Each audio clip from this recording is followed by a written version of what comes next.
Oh, boy. What a depressing afternoon at the Rock. One of the more depressing games in quite some time. Honestly, I am just... That effort wasn't it today, but wow. I'm gutted, guys. Welcome back, Devils fans. It is your host, Ace, here on Running with the Devils, where we are talking New Jersey Devils hockey all year long. Please hit that subscribe button, smash the like, share with a friend. Thank you very much. And the New Jersey Devils headed into Game 4 at the Prudential Center, looking to build off of the theatrical storybook victory the other night in double overtime, courtesy of a Shimo Nemitz weird-ish kind of goal. Cut the series deficit to 2-1, coming back home for Game 4, looking to tie this thing up and make it a best-of-3, heading to Raleigh for Game 5. And the New Jersey Devils just did not have the juice, did not have the fire. Horrific start to the game. I'll get to all that in a minute. But in the end, fall short by a score of 5-2 and now find themselves in a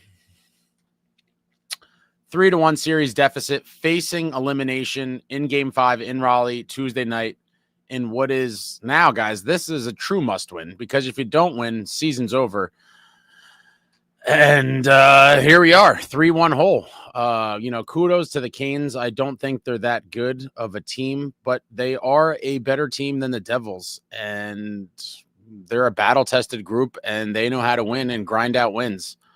And the Devils are still trying to get to that level. Obviously, all the injuries and stuff, but in the end, good teams find a way to win. The Canes are a good team. They have been a good team for a very long time. They've been down this road before, and they took care of business. They did exactly what they needed to do, both at home and in the series. They went in when the series started. Their mission was win both of these at home and then go and get a split in New Jersey, and they did exactly that. They did exactly that, and props to them. We're now in a 3-1 hole, not looking very good. It would take a sizable miracle for the Devils to pull the series out, obviously. And it's just depressing. It's just depressing because they were right there in this game. I do think Game 2 is right there for the taking as well. And when you have an offense that is as putrid as ours has been, I mean, it's just why I get so mad about the deadline, guys, because in these tight games, one player can make a difference. And, we are outgunned on paper. And when you see the games play out, it's just a struggle. Up until tonight, Markey had, let me just double check. I was talking about this last night. They were slightly better than I had realized. Markey had ridiculously good numbers heading into tonight. Yeah, in the first 3 games of the playoffs, Markey had a 2.08 goals against average with a 929 save percentage, and was down 1-2 in the series. And we were an unlucky goal against in that overtime or double overtime away from being down 0-3. Fortunately, we got that win in Game 3 to cut it to 2-1. But I mean, jacobmarkstrom doing exactly what he was brought here to do. Now, I don't think he played well today. I'll get to all that in a minute. But through the first 3 games, Markey was doing everything that we expected and hoped of him, and the team in front of him could not score. And I'm going to say, today's game was kind of a function of a bunch of things. But let me just get to the game. We get to the game, and, the crowd feeling pretty good, obviously, hoping to see the Devils tie the series. Many of us still flying high off of the Nemitz goal and the overtime win. And the joy of, the puck dropping and everything, and everyone's waving their towels and make some noise, and the freaking bass is pounding your chest. You could feel it in your throat. Everyone's all fired up, and Svechnikov scores 52 seconds of the game. That's just an immediate balloon pop effect. It's just like poof, all the energy and juice just gone like this. Everyone fired up, and bang, they score 1-0, and it's like, you got to be kidding me. I believe when we first got Markey, a lot of Canucks fans had mentioned something that, it was a thing, if you will, of Markey giving up goals on the first shot against the game. And I think there's been at least a handful of them in Devils games. Oh, I forgot, guys. Cheers. Win or lose, we booze. I'm staying with my summertime beverage. I had a couple cases of these. I still got some left.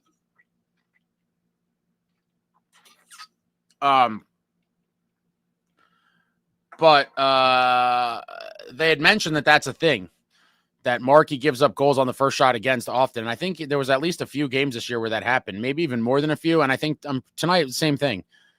First shot on goal against goes in the net, and the crowd is pretty much out of it early.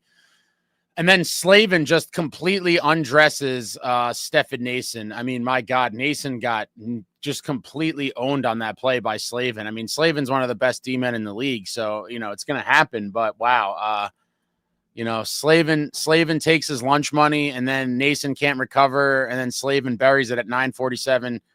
Canes up 2-0 midway through the first, and now the crowd is just kind of stunned. Everyone was fired up. It was a nice day outside. Everyone drinking beers, hanging out, playing games. Oh, shout out to everyone I met today. I met a bunch of you throughout the day, again, both outside and in the game. Shout out to my man Nelson and Vlad. Me, Nelson, and Vlad had a couple brews outside. We're talking about the glory years. Good chatting with Nelson and Vlad. And yeah, like I said, met a lot of cool people throughout the day. But all of that goodwill and kind of good vibe energy was quickly out the window. They give one up 50 seconds in. They get another one, and we're staring down the barrel of a 2-0 lead halfway through the first. That is how the first period would end, and the Devils looked like absolute dog shit, in my opinion, in that first period. Obviously, giving up 2 goals, down 2-0 after one. Devils only 4 shots in the first period, and the Carolina Hurricanes with 8. Brutal first period. Was just like, all right, 2-0 at least. The only positive I was taking out of that was that, okay, there's 40 minutes left in the game. Hoping, that this anemic offense would be able to generate something, get the boys back in the game. We head to the second, and once again, with these quick goals in periods is just absolutely brutal.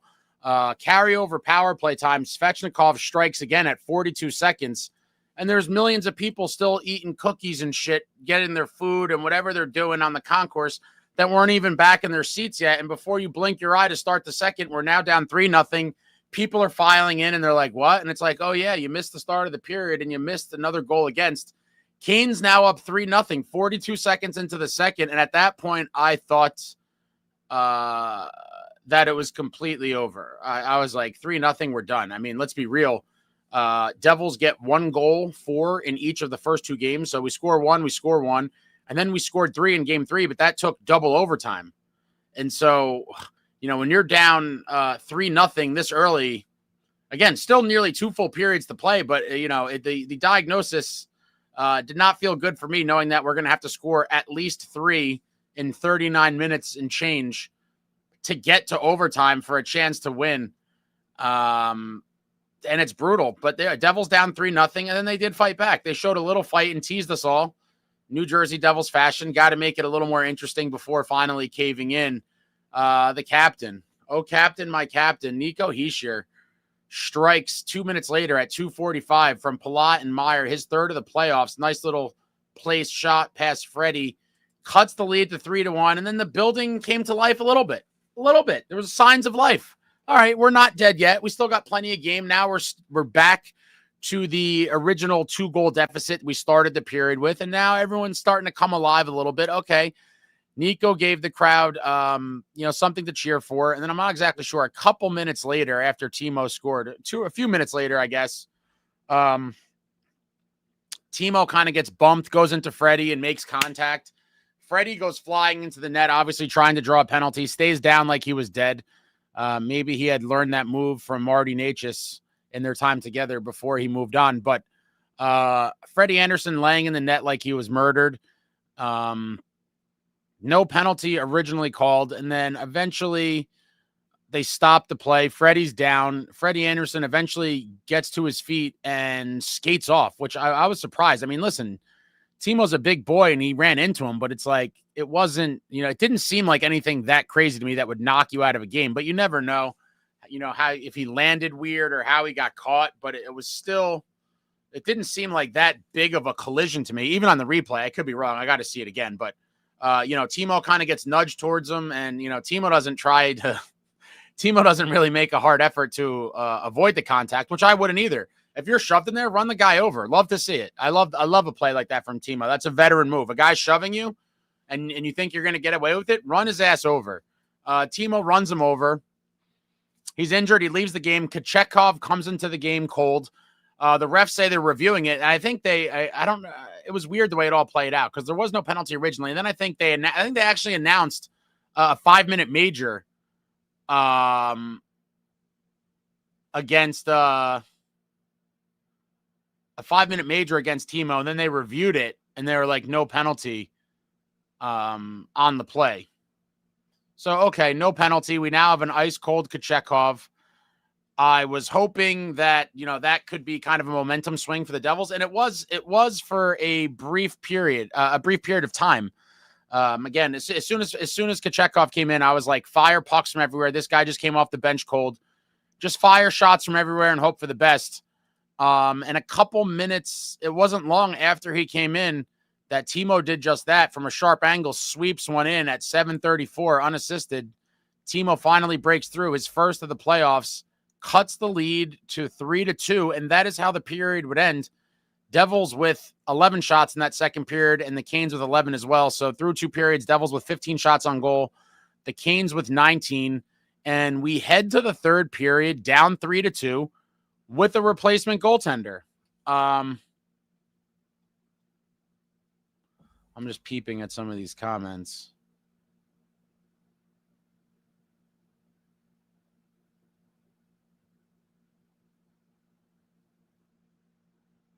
What is this, Dwayne? What is this is from his mom's basement. Is he talking about me?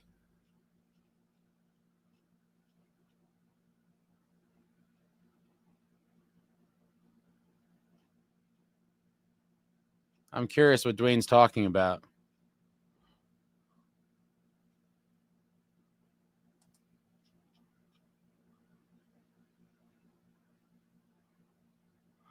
I could have sworn I thought Dwayne trolled me once too, but I can't. There's so many people on here; it's hard to keep track. I'm curious what Dwayne's talking about. I would like to know. I thought it was towards me too. I'm waiting for Dwayne to clarify. Anyway, head to the third period, down 3-2. I had some hope. Obviously, again, cold goalie coming in, only down 1. And the Devils just could not muster up, really. I mean, I feel like Kochetkov wasn't forced to really make any difficult saves. I mean, he played solid. The Devils were throwing shots at him, but most of them were garbage shots. I don't think he really made any, high danger saves. And in the period of the season, obviously, down a goal, third period was the period of the season. Devils didn't do enough. They only muster 7 shots on goal in the period, bringing them to 22 for the game. Canes had 10. But Devils couldn't get anything going in the third. They were kind of stifled by the Canes. And then Brent Burns adds one at 14-14 to give them the 2-goal lead, and that was it. That was the mercy bullet in the head of the Devils. Svechnikov completes the hat trick on the empty net with about 3 minutes and change left, and that's all she wrote. Devils lose 5-2, a completely just gutting loss on home ice, and it's disgusting. Not just didn't show up enough in that third period, and I'm still waiting for Dwayne.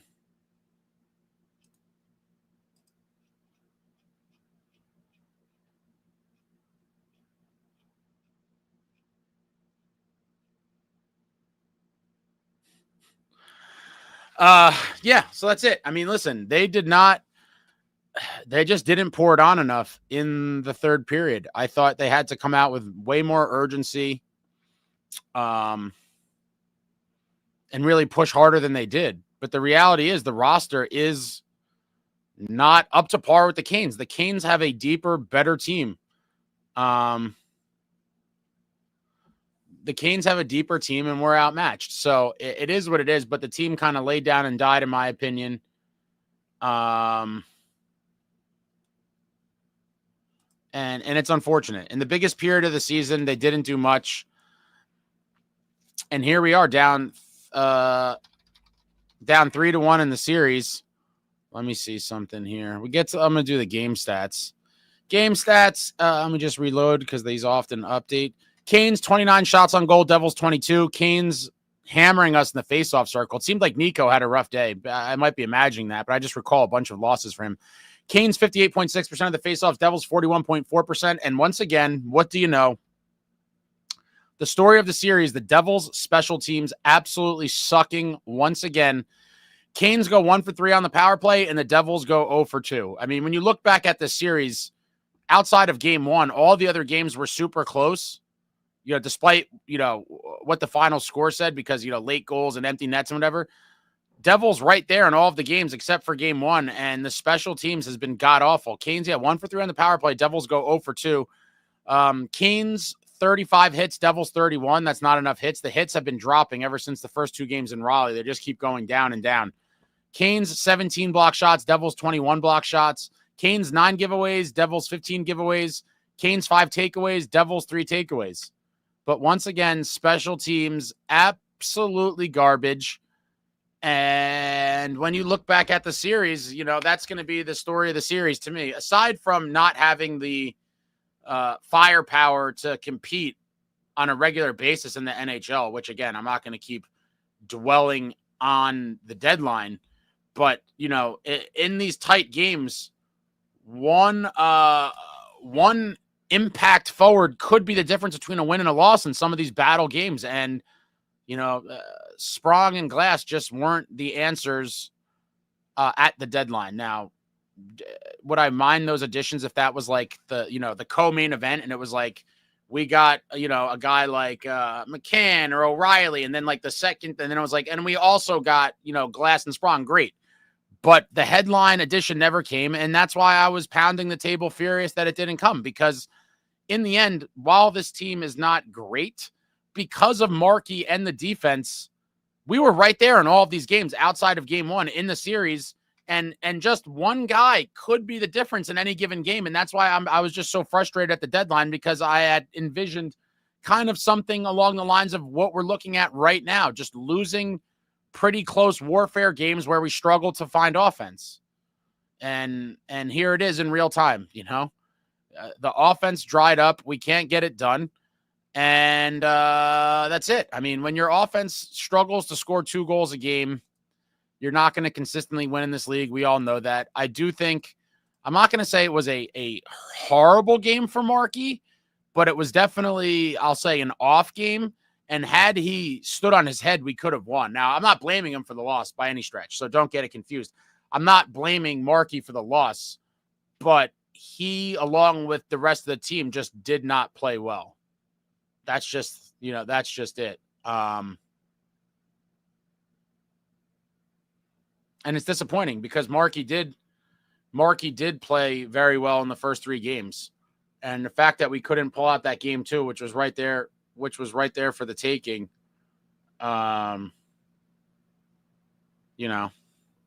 It's unfortunate. Nick, you're an idiot. Why do I defend Markstrom? He was terrible. I'm not going to say he was terrible, but keep in mind, did you hear the stats I read before? Coming into the game, he had I think it was 208 goals against and 929 save percentage. Yeah, 208 and 929. Ridiculous. I mean, what more do you want the guy to do? Now, he didn't have a good game tonight. I'm not going to say it was terrible, but he did not have a good game tonight, but neither did the rest of the team. For the Devils to have won tonight, Markstrom would have had to have held them to 1 goal. While it's not impossible, it's just not realistic in today's NHL. With the amount of skill these guys have, if you're hoping for your goalie to hold the other team to 1 goal so you could win a 2-1 game, I mean, shit, go through the league this year and look how many 2-1 games there are. I guarantee you there was way more like 4-3, 5-3 games than 2-1. It doesn't happen. It's unfortunate, but bad turnovers. Nason just got completely stripped on that second one.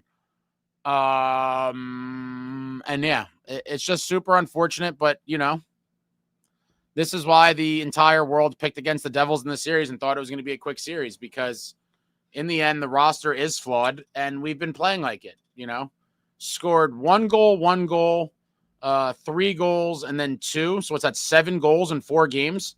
Yeah, and then the one was in overtime. So we're technically scoring like if the last game didn't go to overtime, it'd be 7 goals in 4 games, which would be 1.75 goals a game. But since it's by 60 minutes, and we played 22 extra minutes, yeah, we're probably averaging like, per game, which is defined as 60 minutes, probably like 1.6 or something goals. That's ridiculously horrible.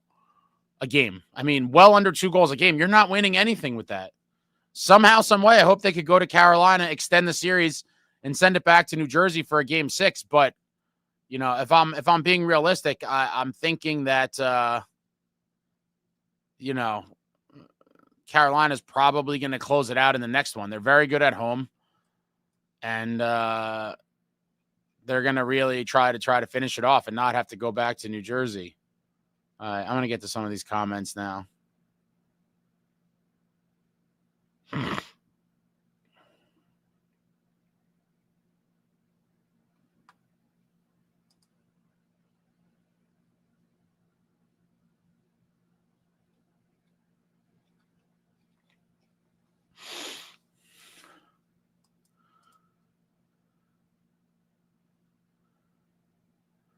Fentanyl Flitz is what hospital was Anderson airlifted to? That's not real, is it? I can't. There's no way he was airlifted to a hospital. Adam, they called the 5-minute major that allowed him to review. Okay, yeah. It's pandemonium in the arena. NJ Devil's Blood. Ace, Timo held up. He didn't hurt Anderson. I don't know what that means. I mean, I think he knew he was guided there, so he just kind of continued on his path. James, imagine if we weren't -1 for 13 on the power play. If we connected at 10%, we win the series easy. Keep making 0 adjustments. The sad reality, I agree with you, James. The sad reality is, I mean, there were some new personnel out there, I think, today for the power play. But, like, without one of the Hughes brothers, the power play looks god-awful. That's just the reality. We need a Hughes brother somewhere. Jack is very good at getting the zone entries. Luke, to some extent, is good on zone entries, but very good at dancing the line and quarterbacking the whole thing.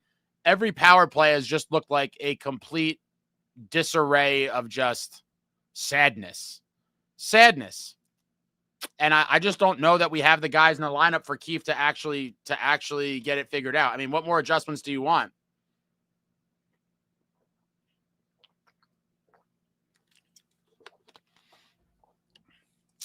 Jay Snow, super short-handed on defense, and we just don't have the horses on offense, but Carolina doesn't impress me at all, to be honest. No, I'm not impressed by them. I mean, they're a good team that's been around for a while. I wouldn't be surprised if they win the next round, though.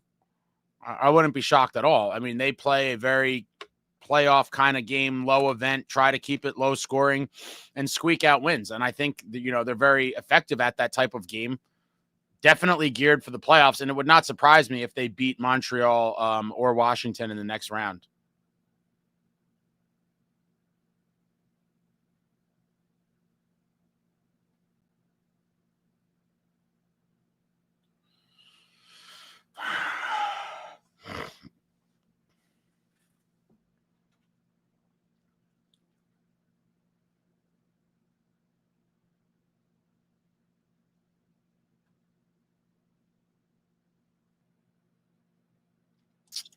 Yo, Holmes, Cotter's a 4th liner. Nason is a 3rd liner. Fitz stinks, so they have to play up just like Plot on the first. Brutal.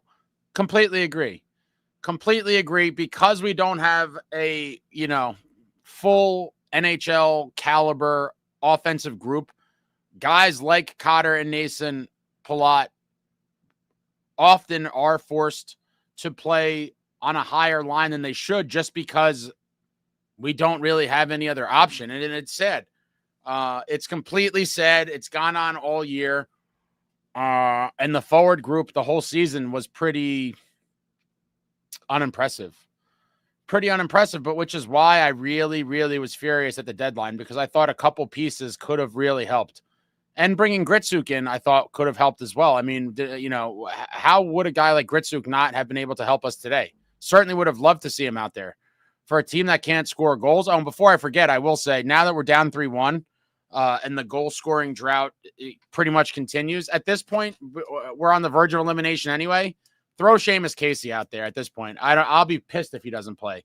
At this point, I don't care if they tell me he's the worst defenseman in the D zone in the history of the world. I don't give a shit. He could skate, he could pass, he could shoot. Put Seamus Casey in for game 5 at this point. Our backs are fully against the wall. If we're going to go down, then go down in flames. Put out the defenseman that gives you a chance to generate some offense from the blue line.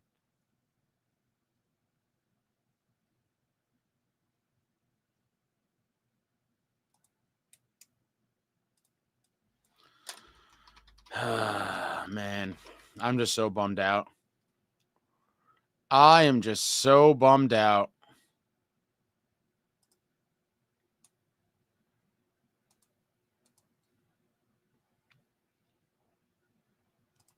The weightlifting lab, our forecheck was awful. No balls today. Our first period did us in.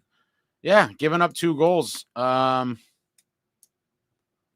Recipe for disaster. Playing catch up the whole game, and they almost did it. We got to that point where it was 3-2, but then, came out for the third, and it really not much doing. And then obviously the fourth goal comes later in the period, backbreaker. Jeter Toker, thank you, sir, for the super. Ownership leaving the arena in a helicopter. Did you see it, Jeter Toker? Did you see them leaving in the chopper? I did, and I yelled at them one night. Did I tell the story on here? I think I had mentioned it.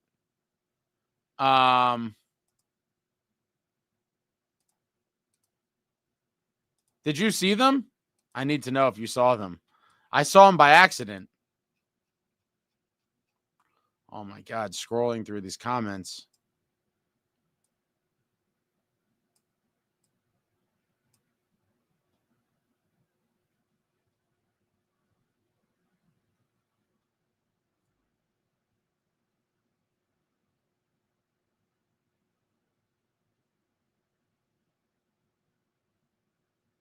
Yeah, I was on, I forget, it was a regular season game a couple months back. I was parked on the roof of the parking garage, and I actually left a couple minutes early because we were getting smoked. It was actually on deadline day against the Jets. I was furious. Horrible deadline day. The Jets smack us, and I saw them leaving in the chopper, and I was yelling, I was screaming, sell the team, sell the team. Terrible. Absolutely terrible.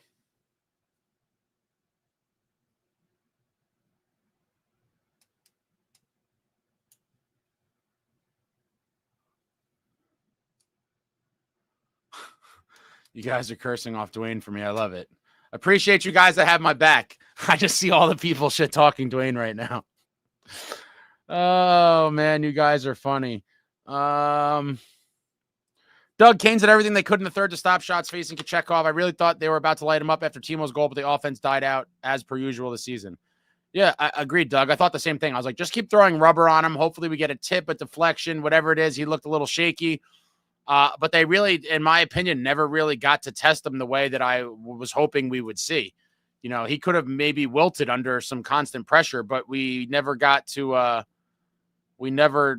pressure going. It was just like, we got the first one, Timo got him, and then it was just a bunch of routine saves kind of right in the chest, chest midsection area or the pads. Ryan H., thank you for the super. Appreciate that. Turco, my man Brian. I saw them leaving in the chopper as well, confirmed.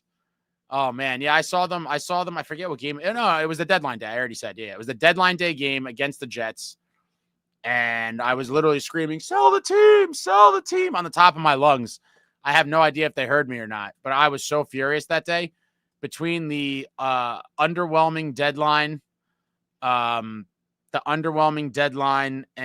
the horrible thumping we took. Terrible. But shout out to my buddy Brian again for the invite. Always have a great time with Brian. We experienced the highest of highs, the last game win of the season, and then we saw the tease of the season almost come back tonight. And man, I'm just down right now. I am just down because it was right there for the taking. We had a 3-2, but we just didn't have enough horsepower left in that third period. And again, could a impact forward have helped at the deadline, or even Gritsuk? I think so. In tight games like this, when your offense is stink, any help you could get would be welcome. But here we are again with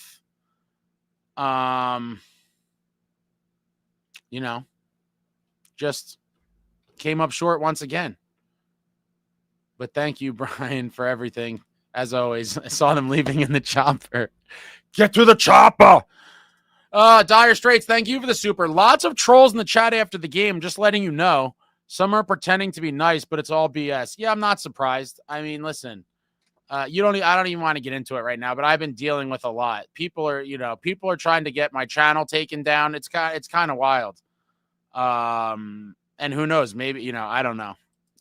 They may be successful. Maybe I have no idea, but lots of haters, man. It is unfortunate. Like, I would never do something like that, even to a team I hate, but people are just human. The nature of human beings is really at an all-time low, I think. It is what it is.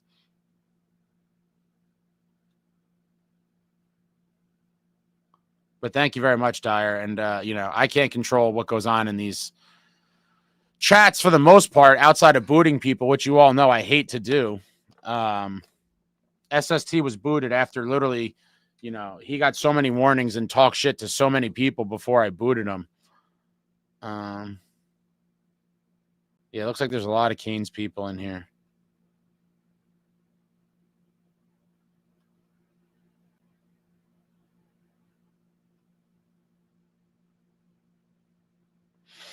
Retlaw says, Fitz talking shit. He knows the big guys up top ain't going to pay. Special teams is a joke. Absolutely. NJ Devils blood. Absolutely. Carson, look good. Game ace. I'll get to my point and then shut up. All the games have been relatively close. It's not like 2 years ago where the first 4 games are blowouts. Yeah. But in the end, that doesn't make me feel any better, unfortunately. It's if you can't, a loss is a loss. And down 3-1 just sucks. Off them Devils, this is a heartbreaker after Friday night. Completely agree, off them Devils. It really is. Traveling Devils are definitely done game 5. I'm not dooming. iTest says it's over. Let's just move on again from another shit season, unfortunately. Unfortunately, I don't think they're going to pull it off in Carolina either. I hope they do, obviously, but, given the way everything's kind of played out and that we lost the first 2 there, where Carolina is obviously a very strong home team, I don't know how, they're going to pull it off. Alex says no firepower, man. The season worries just fell into the playoffs as well. Yeah, absolutely. Absolutely. And this is why, for those of you that have been watching me for a while, I put out a video in late January that said it's time to hit the panic button. I was hoping trades were going to be made then, because at that point, and I'll never forget the weekend where it made me say, okay, now I'm officially hitting the button. It was that weekend in January where we lost back-to-back games at home to the Flyers and Senators. And after that, I was like, this shit is not just a slide anymore. There's a bigger underlying issue, or whatever you want to call it. It's time to make some moves and fix this thing now before it gets carried away. And nothing was done, obviously. We continued on. Not much changed. And then we had the deadline that we had. Riot and respect. Thank you, sir. Been saying it all season. There's a lot of dead weight to cut and replace before this team is a serious contender. While I do agree with that, Riot and respect, I don't know that we're as far away as a lot of people believe, because I do believe the defense, and next year we have Markey for at least one more year. I would love to see him play well, be healthy, and be able to play another year after that. But the reality is I am fairly confident and trusting in the defense and the goaltending. The biggest question marks for me are all forward related. And so I agree in terms of dead weight. We are probably at a minimum a top 6 guy away, probably 2, but I'll settle for 1. But the real construction project is going to be that bottom 6, because the bottom 6 has been absolutely tragic this whole season. They've done nothing this playoff. And, I'm not surprised, right? We all hope for the best. But in the end, if you saw a bottom 6 that didn't do jack shit all season long, it's not very likely that in a series against a team like the Canes, where they don't give up a ton of glorious chances, that all of a sudden the bottom 6 is just going to come to life and start chipping goals in left and right. Like, it's just not likely, and it didn't happen. And so here we are. So I do agree, Riot and respect, but I do feel like with a few of the right types of bottom 6 guys brought in, with somehow, some way, if we were able to get a legit top 6 guy, I do think we're not that far off from being a contender, just because I do believe in the defense and goaltending. I really do. I do think we have a pretty solid D-core when healthy. I mentioned this before as well. With Kovacevic not playing today, this has to be, I mean, I'm sure it's happened before, but it can't be too common. Through 4 games in the series, the New Jersey Devils have not dressed the same 6 defensemen for any 2 games. That is psychotic. 4 games, 4 different groupings of 6 defensemen. Unbelievable stuff with these injuries. Unbelievable stuff. Like, you if that doesn't sum it up in a nutshell, 4 games, 4 different D groups. Wild. But yeah, Fitz has his work cut out from Ryan in respect for sure. But I don't think we're quite as far away as many people believe. And I don't think that's just me being a homer or being, overly optimistic. I do think goaltending in D is pretty set. It's, reconstructing that bottom 6, obviously, which, may have to look more like a gut renovation, as I've said in the past. We might need a full gut reno on the bottom 6. But we really, really, really, in my opinion, need like a physical, nasty winger that could score to play with Jack. That would really be something. I would really like to see that. But thank you, Ryan, in respect. Much appreciated. As always, Ryan, thank you for the super. Dennis Cholowski over Casey. How can you justify it? I'm going to tell you how. It wouldn't be my choice because I'm a gambler. But they are deathly afraid to put Casey in because of his D-zone play. There's been times in the games that he's played where he's gotten, pinned in there. They bring heavy forecheck to try to pin him in, make him make mistakes, try to bang him up a little bit. And in a series against a heavy, relentless forechecking team like the Canes with experience, they would just unleash the hounds of hell on him and really look to kind of victimize him. And so I think they're afraid of it. Now, with that being said, now that we're down 3-1, I am fully on the train of, playing cautious and worrying about defense be damned. Throw Casey in there. We can't score goals. It's been a problem all year. It continued in the playoffs. Casey obviously has the most offensive upside of any defenseman potentially in the organization, really. And he's watching from the press box, the player suite, whatever it is. I now will be pretty upset, if I'm being honest, if Casey, assuming Kovacevic can't play again, if Casey doesn't play game 5, because at this point we have nothing to lose. We desperately need offense. Throw Casey out there and let's see what he could do. Let him get his first NHL playoff game. That's what I'm hoping. But that's why, Ryan. It's just because Cholowski is the quote-unquote safer defensive option. I'm trying to find my spot again, guys. I got all. David, TNT said broke record for number of D used in a series. Thank you, David. So, yeah, obviously I was at the game. Didn't see it. Yeah, so there you go. Like I said, 4 different, the defense looked different every single game, and so I'm not surprised. So what are we at? Like 9 or 10 probably? 9 or 10 defensemen, I guess. Probably something like that. I mean, it's insane. It's insane. And if Casey plays the next game, it'd be 5 games. That would make it 5 games of a different defensive unit. Completely wild stuff. But thank you very much, David. Appreciate it. Strider says, season's over, brother. Not yet, but we're close. We are close. Retlaw says, does it matter Allen next game? I would never play Allen next game. You got to ride Markey. He didn't play great today, but it's not his fault we lost. The team sucked. Rapid Blue is the new black. Dwayne is a chat room tough guy. I mean, all right, I got to skip ahead here. Sorry, guys. I get caught up in reading the shit, and I get far back. So I'm trying to get more up to speed here, more current comments, because I'm super behind timeline wise.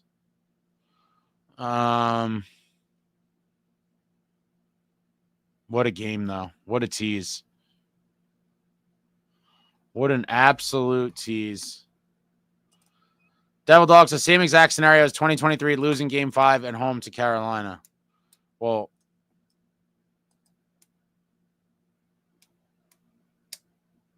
I guess you mean in Carolina?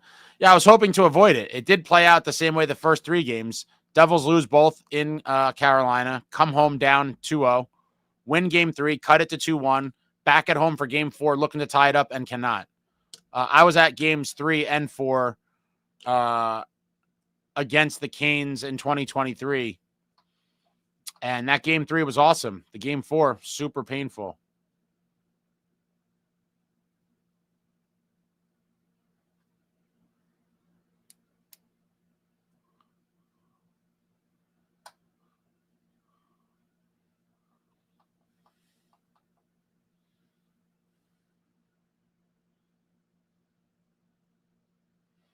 Man, a lot of you guys fighting Canes fans, it seems, in here.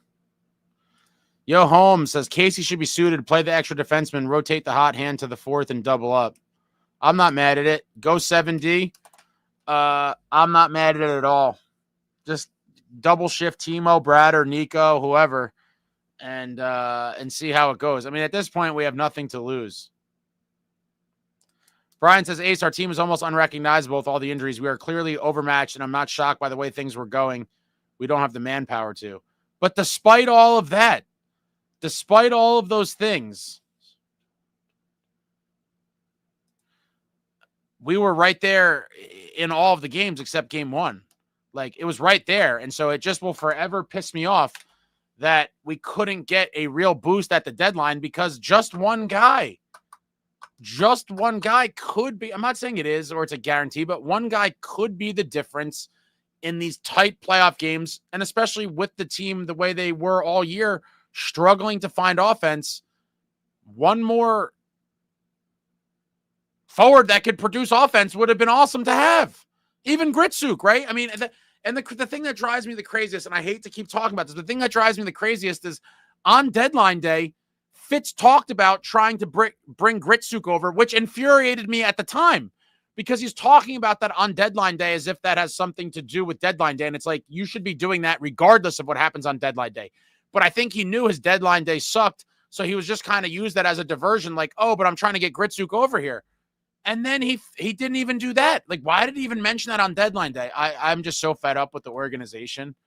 It's just frustrating. As a longtime fan that saw winning teams and saw how they were crafted, to be watching what we've been watching here for forever is just so annoying.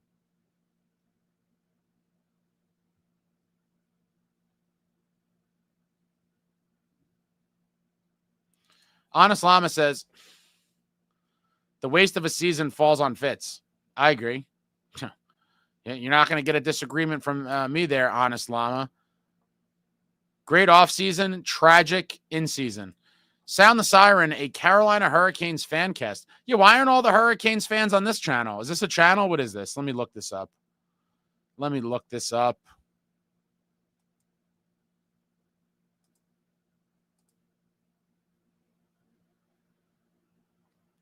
I mean, it looks like a somewhat, this is on the Hockey Podcast Network.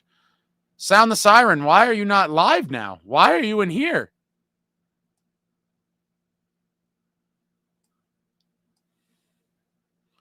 So all the Canes fans are in here because Sound the Siren won't go live.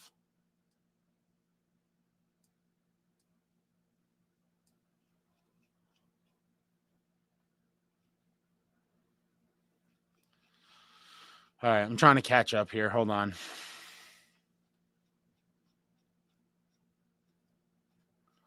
Oh my God, I'm super far back. What time is it? 8 o'clock. Let me scroll forward.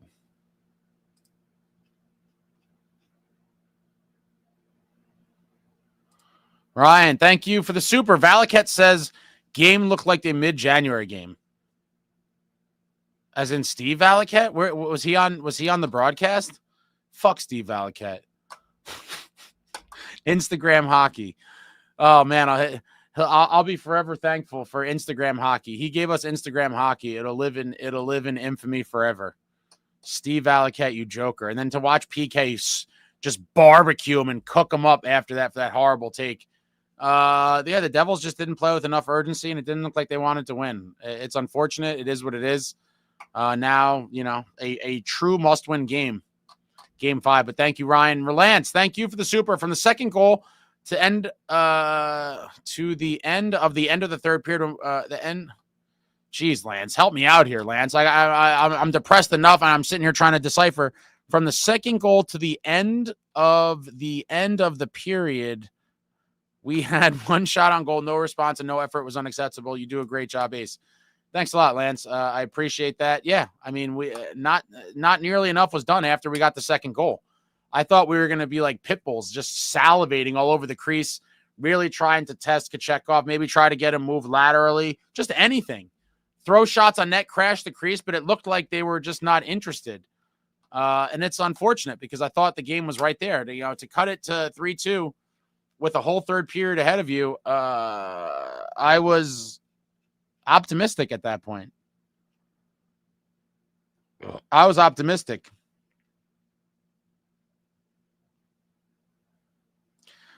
George, I just talked about this. He says a while ago, Fitz said he would get grits, but it was a distraction from not getting anybody impactful at the deadline. That's exactly what it was, right? Which made me furious because I saw exactly for what it was at the time. I was like, don't bring that up. That has nothing to do with the deadline. You're just using that as a smokescreen. But then to not actually do that part even is just like infuriating. An extra layer of infuriation. NJ Fanatic, I can't see this team winning 3 straight. I can't see them winning 3 straight against this Hurricanes team either, especially 2 of them being in Carolina. Start digging the grave, folks. Start digging the grave. NJ Devil's Blood, Ace, just saying these guys will show up Tuesday and then back at home. My concern is Game 7. Oh, man. NJ Devil's Blood, give me your dealer's number, bro. You're on some good stuff wherever you're at. Oh, man. John Faces, let Mac run a rampage on the Canes at this point. Oh, I'd love to see that. Gunnar Mark says the owner shouldn't be allowed to own Philly and Jersey franchises. Conflict of interest, even if it's different, I guess, it says games, I guess means sports. I don't know how it is a conflict of interest. I'm curious to hear your thoughts on that. Unhinged Dev saying, how did we go from last season? We put up 5 goals a game, but no D. Now we have some D this season. Why we have no offense now? Mostly because the bottom 6 just fell off a cliff. They weren't lighting the world on fire last year, but they could contribute a little bit. They completely fell off a cliff. More injuries this year. And the offense has just been completely terrible. Completely terrible.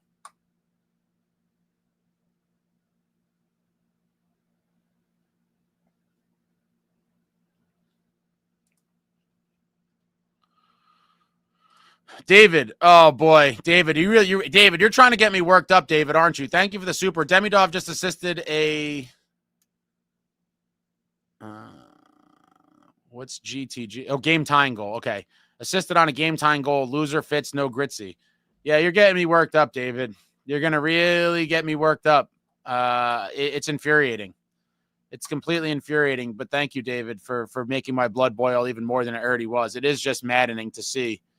Every other team bring their Russians over, including the Hurricanes, which who knows if he's going to play in this series or in the playoffs at all. Maybe they will get him, if they knock us out, which it seems like they will at some point. I hope they don't, obviously, but if they win this series against the Devils, there's a good chance that their Russian, was it Nikishkin or whatever, may play in the next round. But we can't have our KHL guy. No. We got to wait till next year. Ride and respect. In a way, next game, thank you for the super. In a way, next game should show us what this team really is. No effort prior should be greater than what an elimination game requires.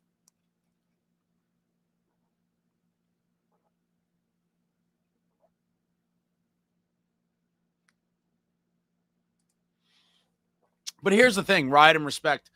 Are you really expecting like this much better effort? Because in the end, if you're being realistic, like, why do you have to wait until it's an actual must-win game? Like today, and I've talked about this before, I don't like calling games must-wins that aren't must-wins. Like, to me, a must-win is when you're down 3 games in a series. But today was a gotta-win. I mean, and is there going to be some extra urgency between being down 2-1 and 3-1? Like, if that's the case, that's completely ridiculous. They should have played like it was a Game 7 today. And where was that effort? And so I don't know, I don't know how confident I am that they're going to be able to just elevate their play and you're going to see some sort of wildly different team. And so, yeah, I don't know. But thank you for the super. I appreciate it. I'm hoping they get to bring it back to Jersey. I mean, that would be something, right? One game at a time, the corny cliche. But if they somehow find a miracle way to win Game 5, The Rock will be rocking, looking to force a Game 7. That would be quite some story. Marky's going to have to play much better and much more like he did the first 3 games. He didn't play, I'm not going to call him terrible, but the team wasn't good, and Marky really wasn't good, and we lost. Going to have to find a way to win in Game 5. Hopefully push it back to New Jersey, and hopefully we could win on home ice and force a Game 7. But, I mean, this is a tall order. Oh, Taylor, thank you very much, Taylor. Very generous super. No matter what happens, let's go Devils forever. If you grew up in the NJ late 90s, early 2000s, you know what I'm talking about. I had my expectations too high and in my feelings right now. Sorry for emotional post, but thinking about fellow fans no longer with us. Ooh, you went deep on me there, Taylor. I didn't see that coming. Thank you very much for the super. I definitely know what you're talking about. Obviously, you know that. I'm a longtime Devils fan that grew up in that time frame. We saw the dynasty years, the great years. And yeah, I guess you have some fellow Devils fan friends that are no longer with us, but hopefully you will always carry their memory in your heart and mind. And, that you could, somehow at these playoff games or during the playoffs, kind of remember the good times you had with them. I'm sorry to hear that. It is pretty sad. Yeah, life, right? Life is very strange in so many ways. I think about this quite often, honestly, when I contemplate things on my long walks. Just all kinds of weird things happen in life. But thank you very much, Taylor. Hopefully one day in the not too distant future, we have some positive Devils games and playoff runs to have as new memories as part of, great times. But I will forever cherish those years and those dynasty teams. And once again, I saw my man Colin White today, was BSing with him for a while outside the arena, had a couple beers and just talking about the glory days. It's not the same. Was hoping this team would find a way to pull this out and really make this a series, but hopefully sometime in the not too distant future, we have a perennial contending team, but it's a rough stretch right now. Man, lots of animosity in the chat, but thank you very much, Taylor. Very much appreciated. Oh boy, I can't. Ride and respect. Thanks, Ride and respect. Another super. Oh, I agree. If they come up flat in an elimination game, I'll go ballistic on everyone. No player safe. Everyone catching strays for me. Oh boy. I'll tell you this. I did not.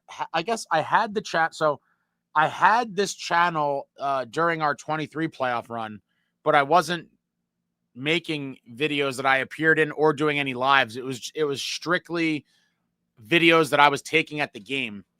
And I can't imagine, regardless of when it is, whether it's, game 5, game 6, game 7, if the Devils lose this series, the live that I do that night will be one of the most dreaded lives in the history of the channel, because I know for a fact, regardless of when it is, the dooming is going to be next level. Hold on, guys. I'll be right back. 1 second.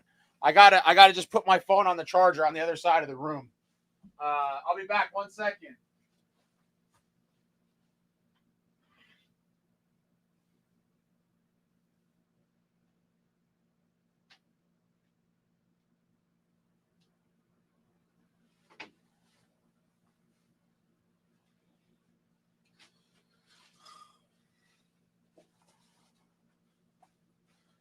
Man, oh man. Oh, what a time. Losing stuff. I don't know. I think I lost my wallet at the game. Okay. But yeah, there's going to be a lot of animosity in here. I already know. I'm not looking forward to it.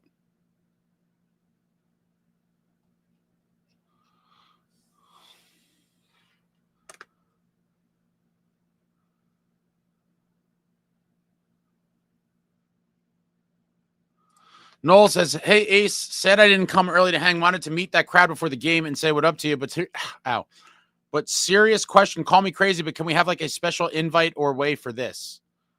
Way for what? Way for what?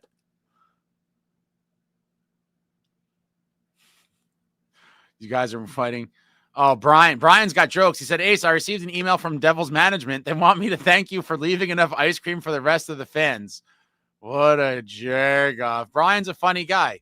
You eat 3 or 4 ice creams one night, and all of a sudden you're labeled the ice cream bandit, and I deal with jokes like this. With friends like this, who needs enemies? Oh, Brian, you're a funny guy. You're real funny. Oh, I forgot about that. Alex's thoughts on the disallowed goal at the insanely late offside call.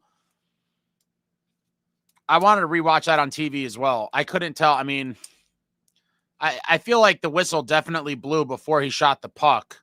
But when it's in the arena, there's so much shit going on, and it's, there's echoes. There's a lot of things. Did it sound like the whistle blew before he ripped the shot on TV?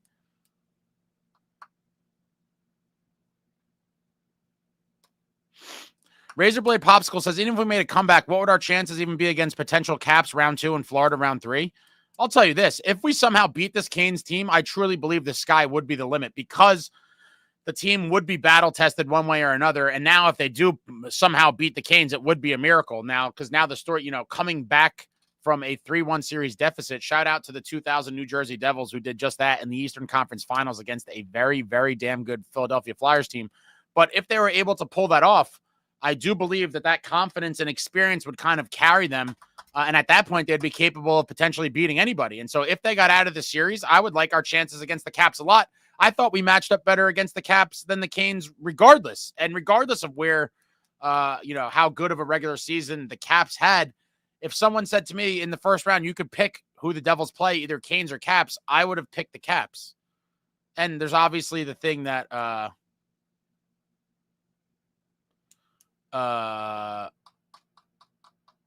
the Canes have owned us.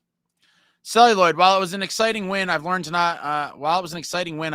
not let myself get excited or believing that we can somehow pull the series out. I always come across as a downer, but I have zero faith in this club. And that's fair, man. They've done nothing to make you have faith. They really haven't. I totally get it. Samuel says, Ace, I usually agree with you, but one guy won't do it. I'm talking about one legitimate top 6 guy. You think we need more than one? I mean, listen, I would love 2. But, again, with Jack, with a healthy team, one legit, feisty, preferably big physical winger that could score, in addition to the reconstructed bottom 6, I think that could potentially do it. Now, in an ideal world, yes, I would love 2 top 6 guys and, but just speaking to the point of, I don't think we are quite as far off as a lot of people think. Gunnar Marks, they could have won today, got it back to 3-2 with plenty of time left. They just played so desperate in the third. I don't think they played desperate enough. I guess when you say desperate, you just mean like bad. Traveling Devil, what's up? Devils forgot to flip the switch like Blues, Florida, and Canes did. Yeah, it's hard, man. I don't know that switch is there. And I told everyone I questioned the existence of said switch, which is why I really wanted them to play playoff hockey those last few games leading into the playoffs, because it's not easy just to go from going through the motions to then playing in competitive playoff games and trying to win. I mean, it's very different. I'm just down, guys. This sucks. It's just a shitty feeling. NJ Devils blood until they lose the 4th. I will believe they can win in advance one game at a time now. Bonzo says Markey should have been pulled after that second goal. I don't agree with that. That's pretty wild. Come on, man. World's Worst Gamer, a coach is to put the team in the best position to win, and he did not do it today. I know the GM has heard us that way, but it was the coach today. Why are you blaming Keefe?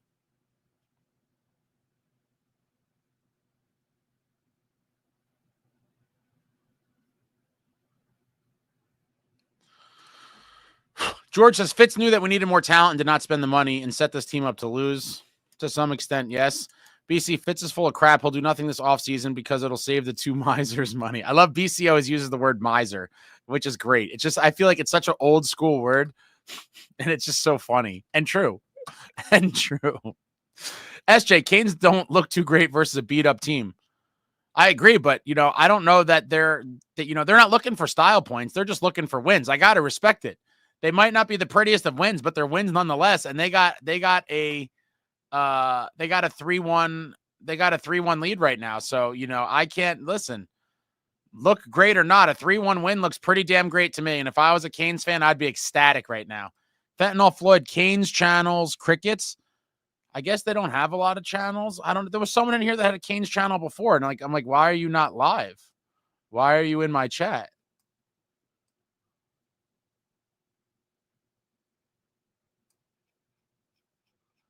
I'm trying to see. Yeah, no. All right, let me get back up here. I appreciate the patience, guys. I'm trying to, there's a lot of comments here. I'm trying to,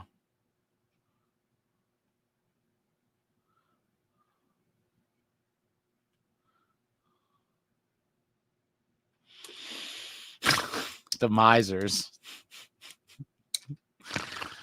Oh, man.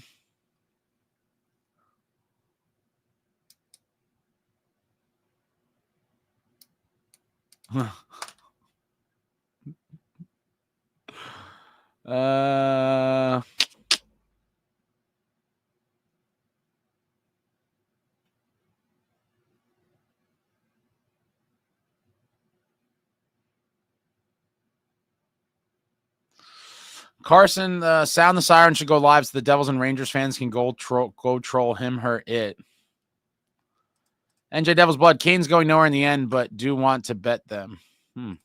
Nicholas, Sound the Siren doesn't do live post-game streams, just weekly live podcast streams.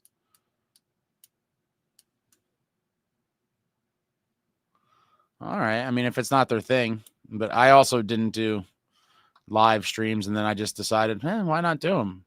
I couldn't imagine how if my team was up 3-1 right now, this live would be lit. I'd probably be doing shots every 5 minutes till I passed that on the keyboard and ended the live. It's just a shame. I'm just so depressed right now. Depressed. Being down 3-1 just sucks. Dire Straits, Sound the Siren, a Carolina Hurricanes fan cast can't do post games but can comment on the stream after the Devils lose to his team. Makes sense. What's up, Nicole? Next season, I want to see our team less fragile if possible. We are a great team when we are whole. Missing so many players and constant changing lines doesn't help our play. Yeah, but when you have guys that get injured constantly, we're going to constantly be shuffling new guys in and out. It's unfortunate. It really sucks. Apparently, courtesy of David via TNT or TBS, whoever had the broadcast, we've already set the record for most defensemen used in a series. And if I get my way and Seamus Casey plays next game, that will further increase the record.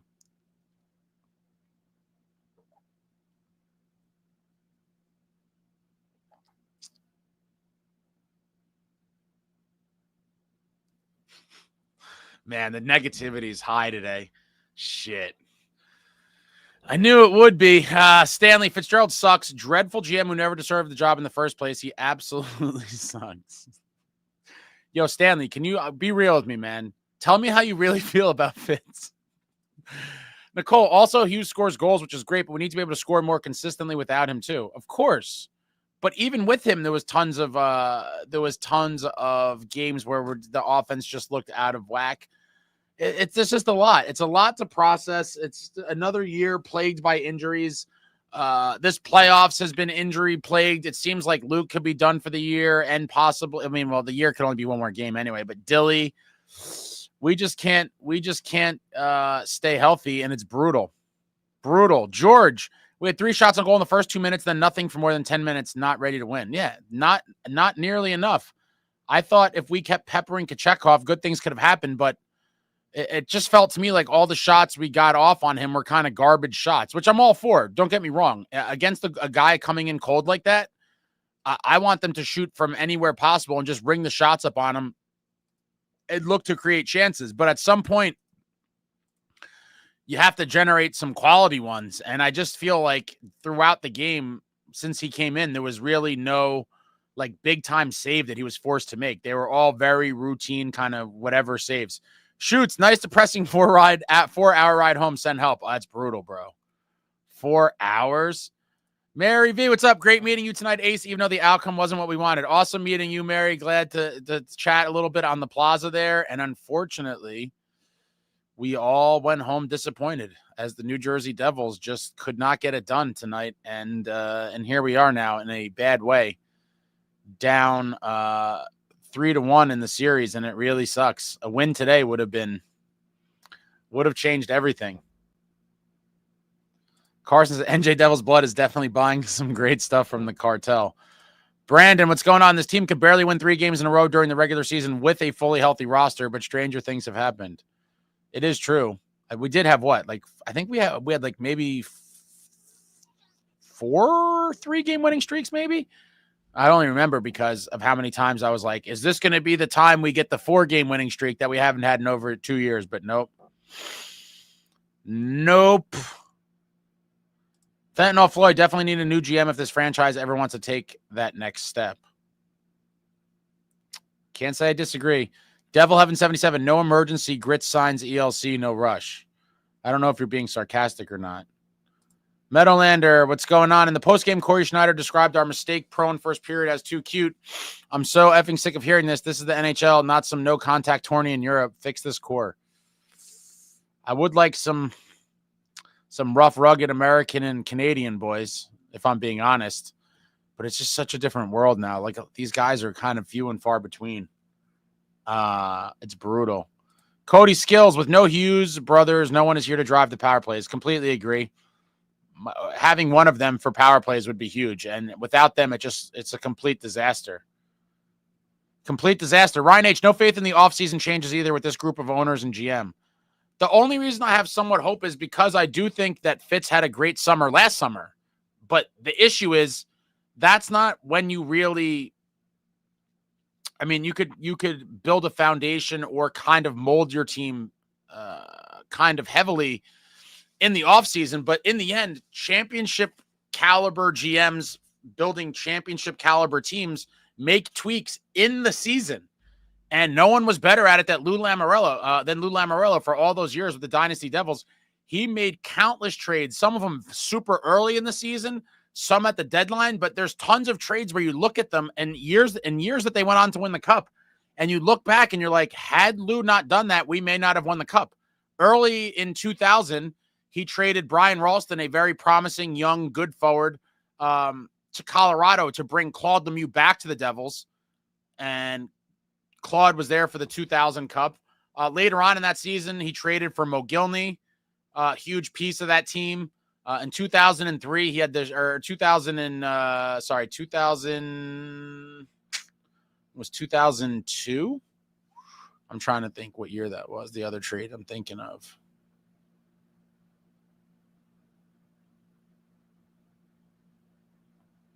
(2001) is when he traded Arnott and McKay to Dallas for Neuendijk and, or no, it was 2002. The 2001-2 season, yeah. Yeah, and I think it was the deadline of 2001-2002 season.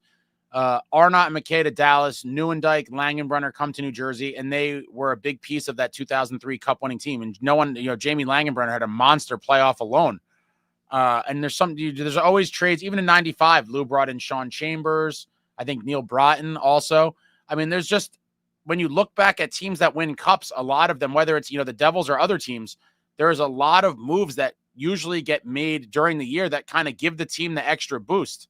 And to me, Fitzy has shown that he is capable of having a great offseason, which I gave him all the credit in the world for last offseason. But then hands in the pockets during the year and nothing happens. And that's not going to get the job done, unfortunately.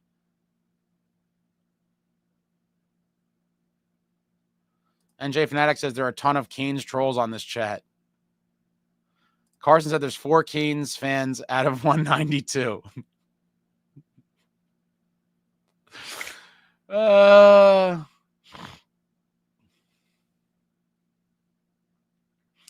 Listen. I don't care. You guys know I welcome fans of opposing teams unless they start talking smack and like trolling. I haven't seen that yet. Although, I don't even want to get into it. A Canes fan has been threatening me, I'll say, for booting someone and I didn't even boot anyone, which is even crazier.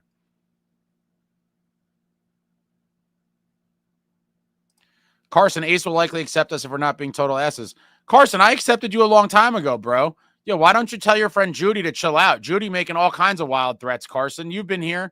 I've been good to you. Have I not been? You've been popping in here and there for a few months, I feel like.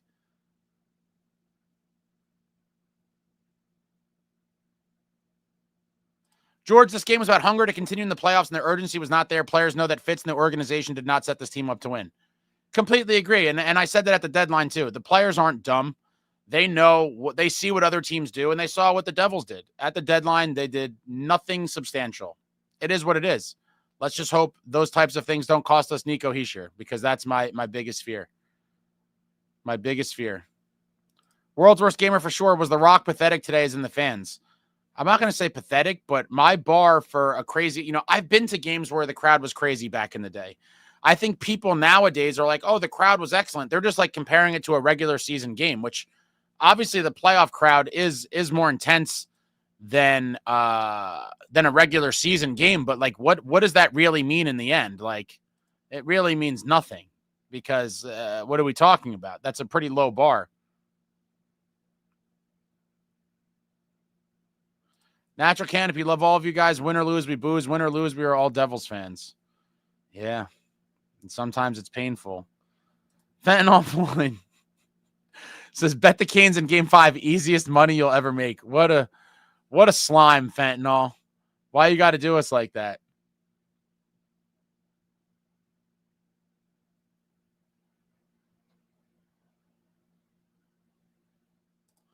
Carson said, why isn't Stanley here when they lost? Bashing me for it when that post game was at 2 a.m. When he's not here at 8 p.m. People are probably depressed. Del 1177 Ace, did you ever play? I messed around on like ponds and open hockey and crap when I was a kid. I didn't play ice hockey like for real. I did play in a bunch of roller leagues when I was younger. My high school did not have an ice hockey team, and so I never like took it seriously, because it's as many of you know, it's a huge dedication and whatever. And when I was a younger kid, I was like, well, if I'm not going to play in high school, like I just don't care enough to wake up super early and do all that stuff involved, but played in tons of roller leagues throughout the years. Been thinking about trying to get back out there as an old man. We'll see. We'll see how that goes. Shoots, sit Dougie next game and put Casey on the ice. That's 3-4 less turnovers and penalties that we have to kill. Hire me as assistant coach, baby. I like it.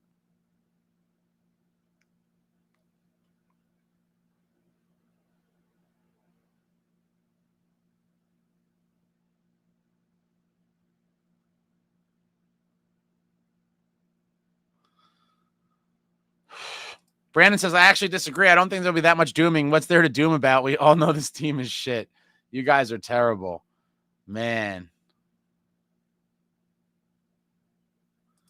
Devil Heaven. Hey, Ace, do you have the Scouts jersey? I do not have a Scouts jersey. I have tons of Devils and Devils affiliate related jerseys. Different minor league affiliates and such. But I do not have any Scouts jerseys or Rockies.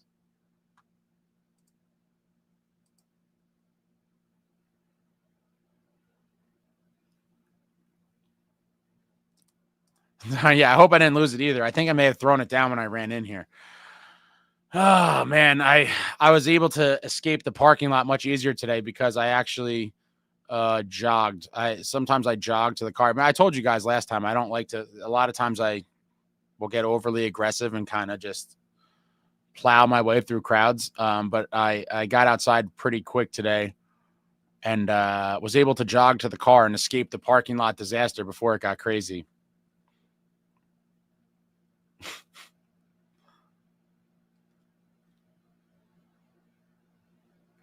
Cody Skills, thoughts on Timo Meier on that play against Anderson? You talking about when we trucked him? I mean, I think that's the play you make, right? He knew that he was bumped towards him, and so he just kind of let it happen and ran him over. I love it. Playoff hockey, baby. Smart play. Run him over. The Stugats. That's the name of Tony Soprano's boat, the Stugats. Come on, was that a trivia question? Shoots. Oh, man. Hit the thumbs up for your boy Ace. Thank you. More power to him. I would have skipped going live after this train wreck performance. Guys, I'll go down with the ship. I told you guys. I won't. The team may bail on you and turn their back on you, but I never will. Your boy Ace will be here till the bitter end, until the very end. Cheers to you. This is getting warm.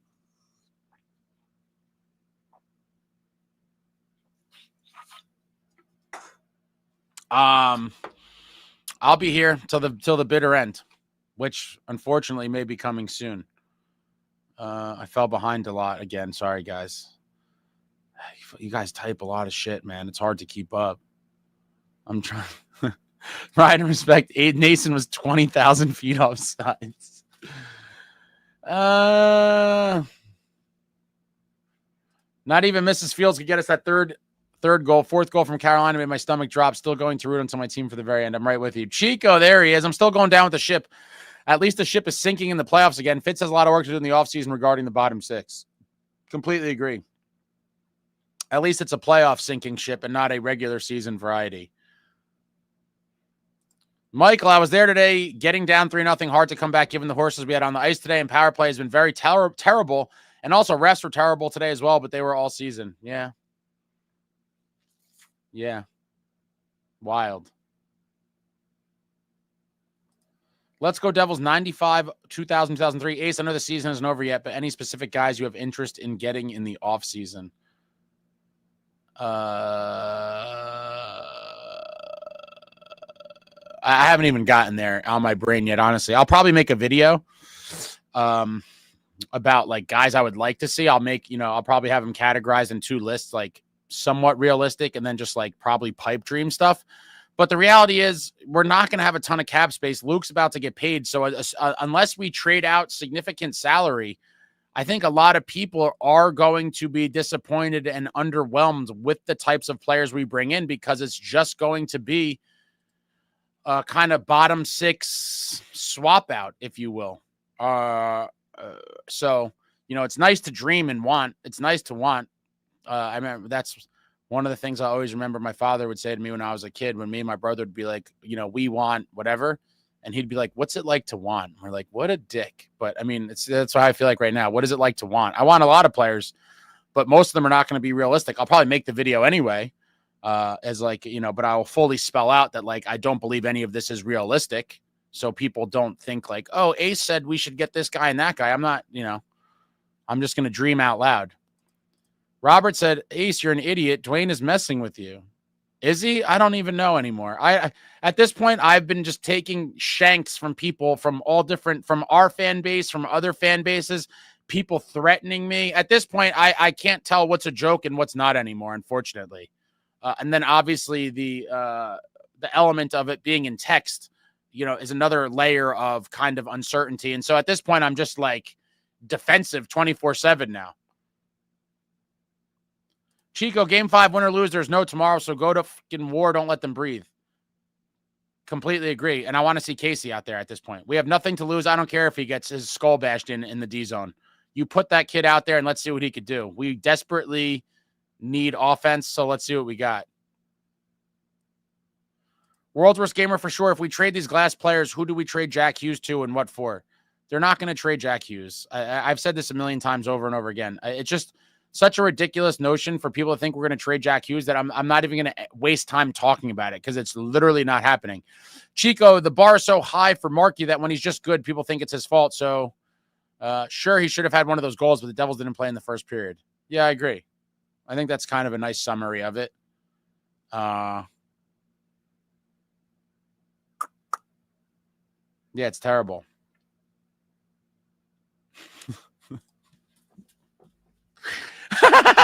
Yo.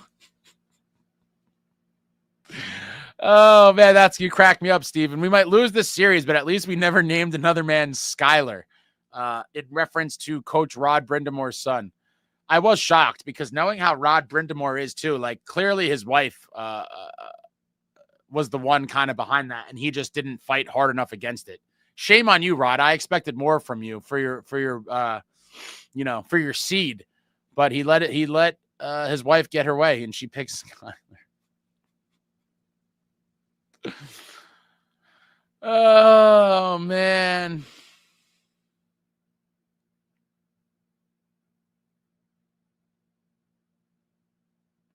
Chico, I mean, I would have liked Markey to be better for the Devils to win the series. He would have had to have been perfect, and that's not an exaggeration. It's just too much to put on him alone. For sure. For sure. You're talking about in the first 2 games, he would have had to pitch a shutout, which literally is perfect.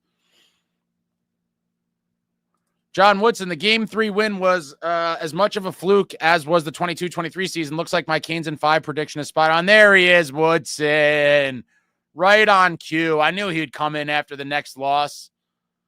Oh, boy. Woodson in the building, everybody. Carson says they have 775 subs. Couldn't pull even close of an audience that you have, Ace. No, but I will say this. I didn't wake up with this audience one day. It literally came from just time and continually doing shit. And so, you're not going to get a big audience by not doing lives, right? And so, I'm not trying to like talk smack on them or anything, but the reality is if you want to have an audience, then you have to put in the work and all the shit that leads up to it. And it definitely isn't you're not going to get it by not doing a live when your team is up 3-1 in the Eastern Conference quarterfinals.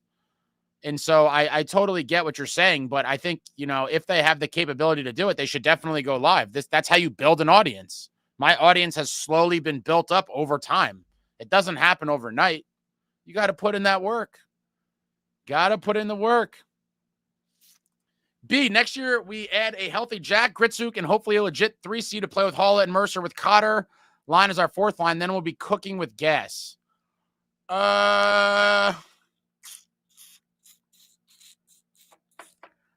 Jack Gritsuk, 3C to play at home.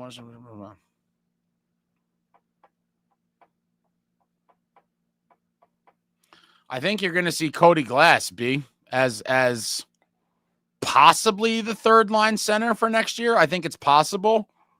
But who knows? I mean, he's not really cheap either. I think he's going to be like $3 million, which for a bottom 6 guy, I'm not saying that he's not worth it comparatively, but I'm sure we might go bargain bin shopping and be able to find guys for cheaper. And I'm not saying that's what I want to do, but I think that is likely to happen.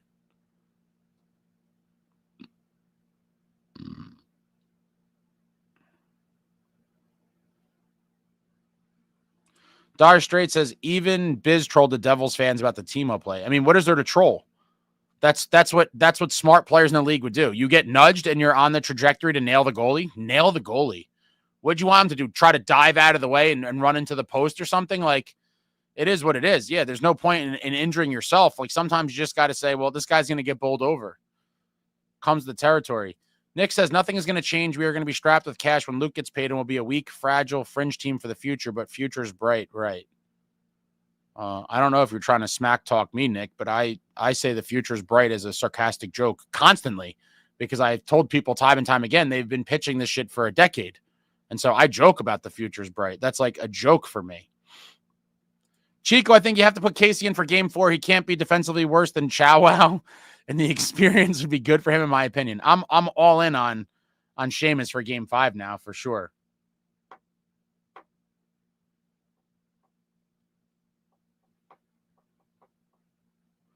World's Worst Gamer says, sorry, B. Halla and Cotter can off at this point.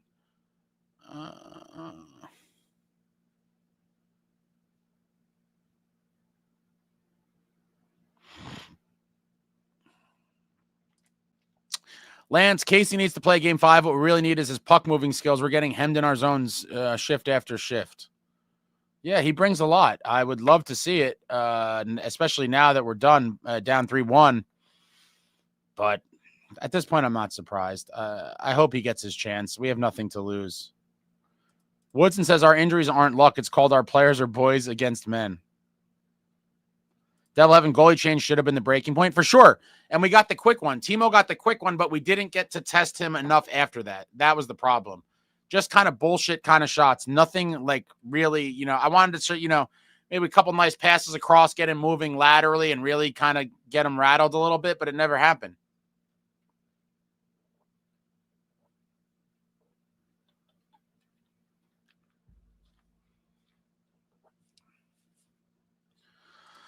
Tasha came here to check in. My mental health can't take the dooming. Hope for a good offseason and maybe we win the next one. Let's go Devils. Oh, man.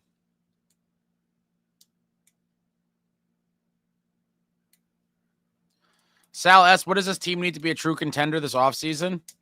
A lot of new bottom 6 guys and at least one top 6 guy.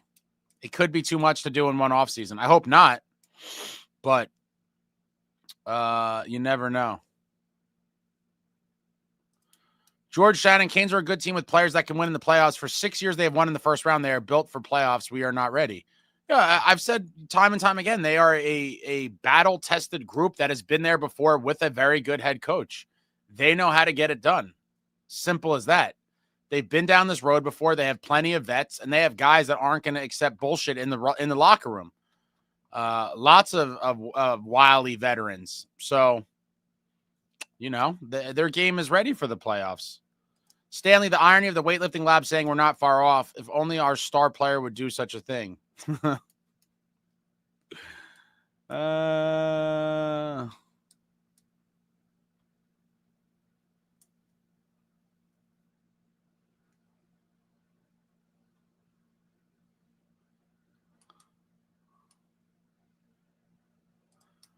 Braddy Prods, shout out to, we were the kids that asked for the picture. Oh, yeah, 2 kids.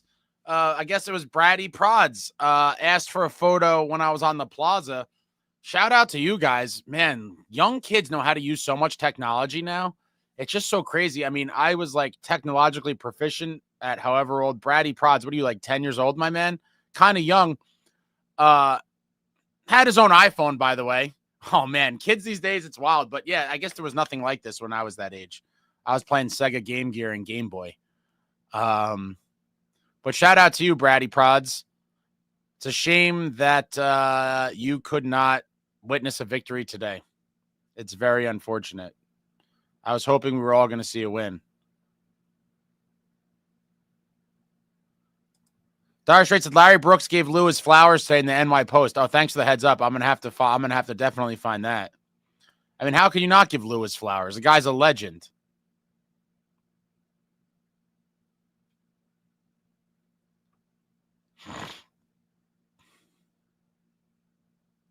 Evan says, why couldn't I have seen the 2003 Devils? Go back and watch games online or clips. Watch the Cup special, and you'll see a real team, a team of men. What a time to be alive. It's crazy. Totally crazy.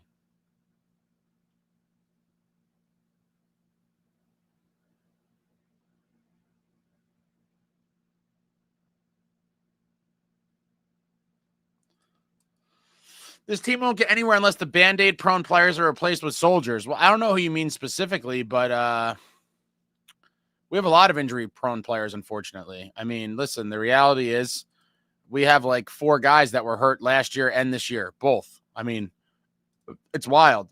Jack, I think, was it Jack, Nico, Dougie, and Siegs? And I might be missing some, but at a minimum, those guys were all hurt this season and the season before. I mean, big-time players. It's not like you're talking about fringe players, bottom 6 guys getting injured. These are like main pieces of your team getting injured. It's kind of wild, and it's bad luck.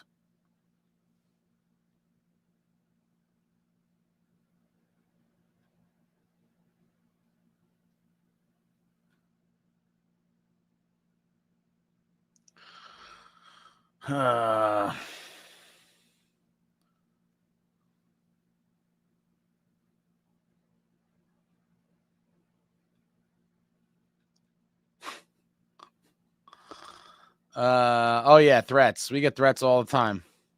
It gets so much fun. Fun times.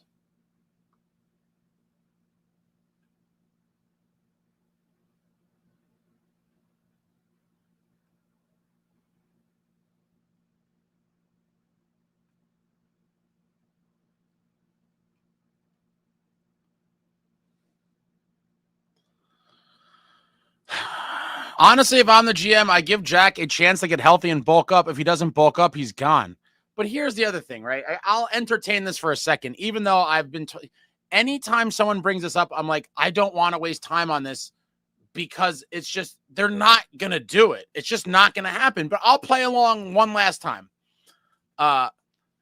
He can't bulk up because he's literally rehabbing every offseason. He's played, this is his 6th season in the league. He's been injured every single season. And I think a lot of them were towards the end of the season where it impacted his offseason training. There was one it may have been after his rookie year or after his second year, where over the summer, he had posted a lot of photos with his brothers, like doing gym shit. And like he did get, considerably bigger from the one season to the next, but obviously still, undersized for the league. But I'll just play along. Let's just pretend the Devils are going to trade him, right? What do you think they're realistically going to get for him? And then what do you think the reaction of the fan base is? I'm just asking questions because I'm curious. I want to know what you think about that. What you think he actually fetches, and then what do you think the backlash from all of the kids and the little girls and all the people that fawn over the brothers Hughes, what their reaction is going to be when, in this hypothetical situation that's not happening anyway, gets dealt? I'm curious. Sherry, what about our quiet, lame supportion? What the hell is supportion? Is that a word I don't know? Supportion. Are you talking about the crowd? The crowd was pretty weak, but, I'm holding it to a high standard. I've been at glory year Devil playoff games when the crowd was in a true frenzy. It's these crowds are not that. I promise you, they're not. I've been at most of the big playoff games in the past, 25 years or so. And these last couple of games wouldn't even crack the top, 20 in terms of crowd noise or atmosphere. NJ Fanatic, fire fits and time to get Sweet Lou back. In Lou we trust. Lou's not coming back, but man, I love Lou. What a legend. Lou was such a big part of my childhood and building those amazing teams that I was able to witness. My man Nelson. Hey, Ace Nelson here. Good to meet you, man. Considering the loss result, shooting the shit with the ultimate Devils fan was the highlight of my day. Appreciate you, Nelson. Great times with you and Vlad, having a couple brews, taking in the sights on Championship Plaza. And unfortunately for all of us, having those beers in the beautiful sunlight was the highlight of my day as well, Nelson. The boys gave us nothing. We had a nice little crowd outside, a couple of nice beers, beautiful little pregame, and then the boys just kind of let us down. But awesome talking to you, Nelson. Much appreciated. Tell Vlad I said hello, and I hope somehow we could make this a series and push it to a game 6. But my God, it's just so painful. So painful. Maria, what's up? What up, Ace? Everyone, don't even know what to say. I stayed until the bitter end. Never saw the arena so empty and quiet at the end of the game. Pin drop, like others said, depressing.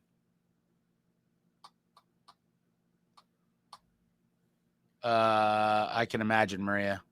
I'm not going to lie. I left after the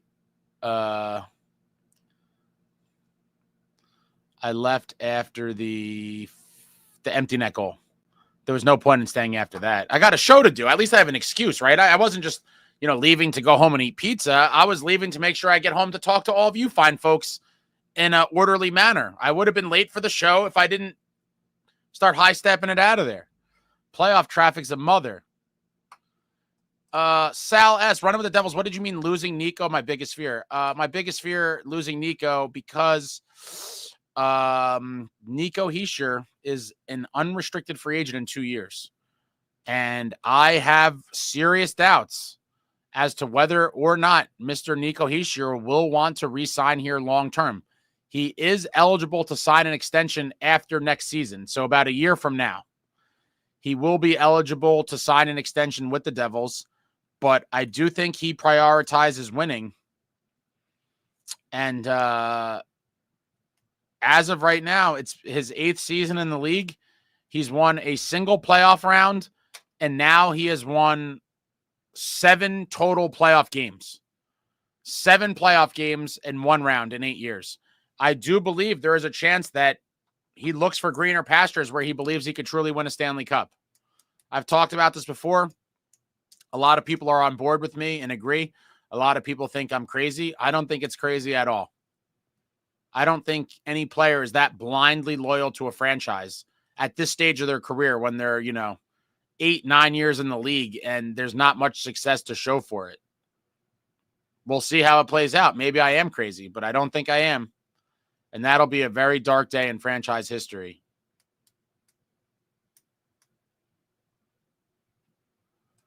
Demidov had another assist. Yeah. Must be nice to be able to bring in your players from the KHL for the playoffs. Must be nice.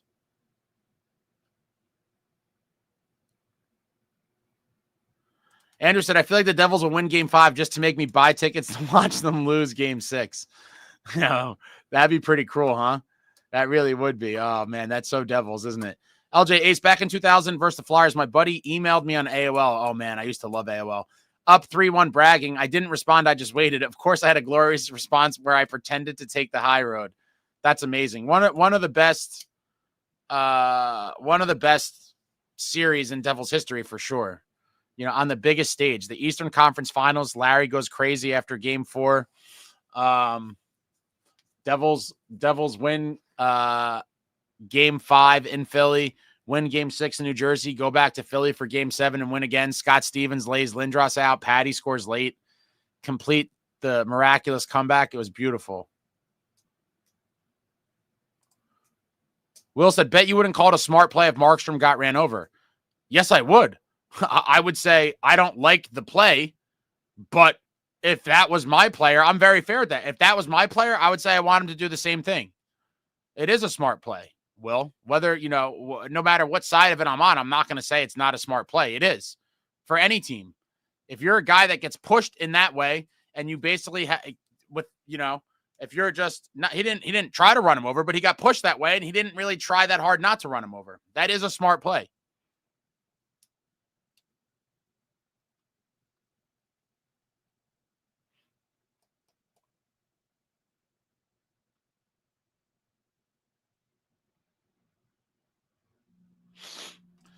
If someone ran over Marty, they'd be called a total dirtbag. Probably, but I can't fault the player for it. This is gamesmanship. This is looking for any sort of edge. This is the playoffs. And that's the game. That is the game.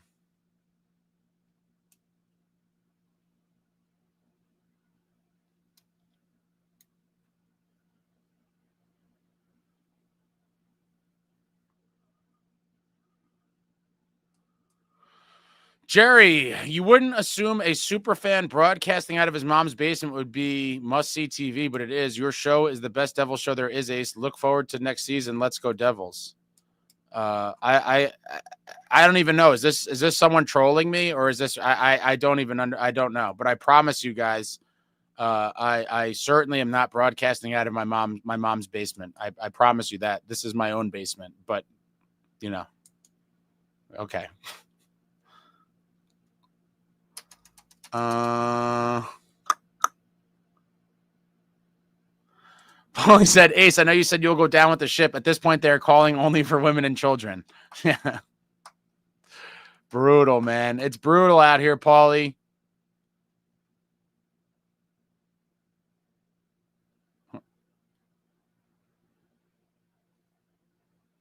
Huh. Not physically. I'll explain to you one day, James. Not physically, but just kind of nonsense shenanigans, man. People are just the shittiness of human beings never ceases to amaze me. Really doesn't.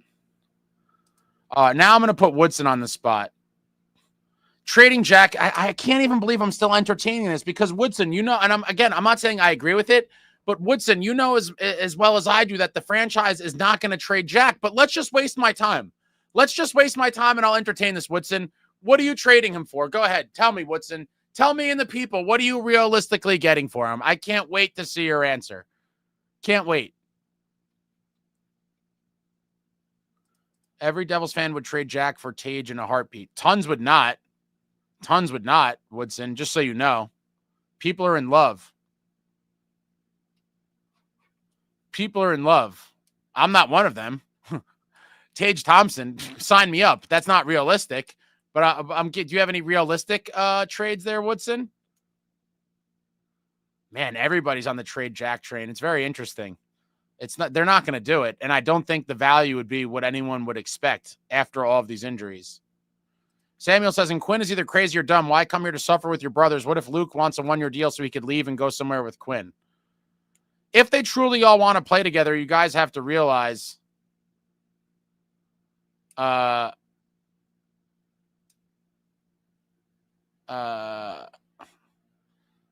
2 of the 3 brothers are already here. And so if they do want to truly play together, the easiest path to that happening would be in New Jersey. There's no other place.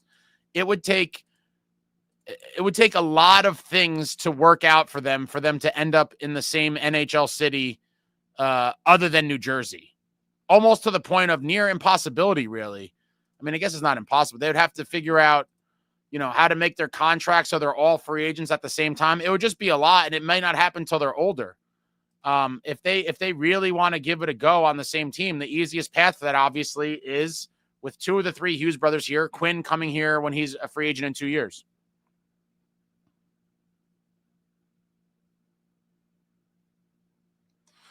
Turco, let's waste time and talk about it. Why can we not trade Jack? He's like a cheap sports car, goes fast and handles well, but keeps breaking down. As you said earlier, just dreaming up scenarios. Because then people take it out of context. And I'm telling you guys right now, I don't think the organization ever trades him, if I'm being honest. I don't think it ever happens. Now, if I start entertaining all this stuff, some people will miss the first part where I say this is not realistic or whatever. And then people are going to be running around being like, oh, so-and-so said this, so-and-so said that. I'll play the game if people want to play it. I'll entertain it, but I will maintain that I don't see it happening ever. And so I think it's a pure waste of time to talk about it. But I guess people like these kind of nonsensical, hypothetical things. So I'll entertain it. I'm waiting to see Woodson. I'm waiting to see what Woodson has to say on this topic.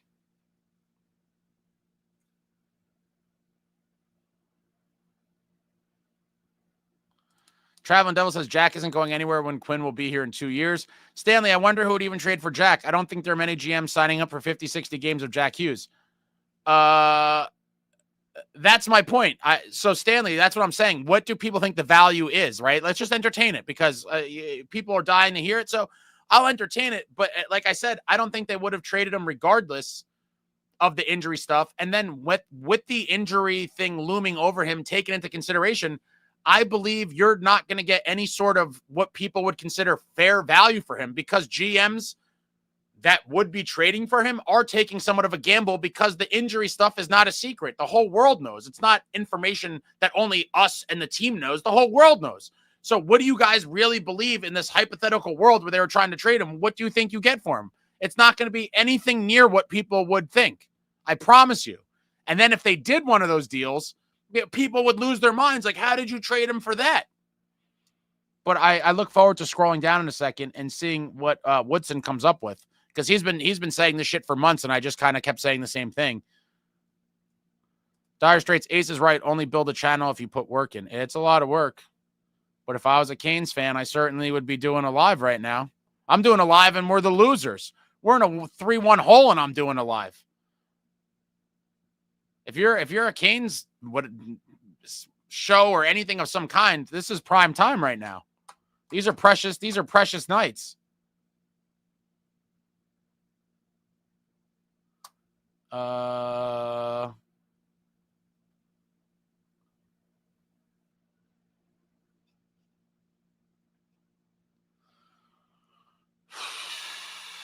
John said, Swerve, you can't compare this chat to your chat. This chat is on another level. What is Swerve?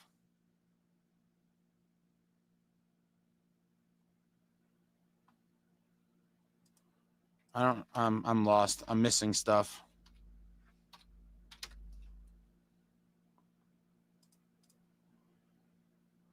Chowski, I was at the game. First goal was so brutal. The whole vibe of the crowd changed and only recovered slightly in the second. Sad night, but still not out. Yeah, going down early like that sucks the energy out of the building. And it started to get amped up again when we cut it to 3-2. It was nice. It was a nice little while. Had some hope going into that third period.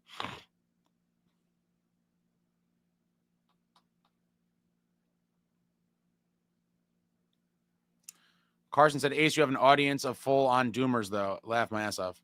Not all, but a lot. A good amount.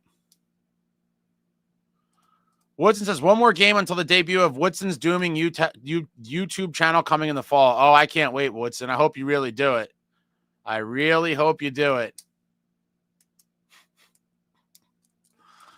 SJ says, literally all fans doom if they lose.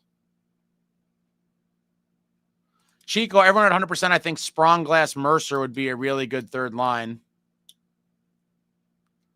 Yeah, but then Chico, in that scenario, where are you playing Nason? Is Nason the second liner?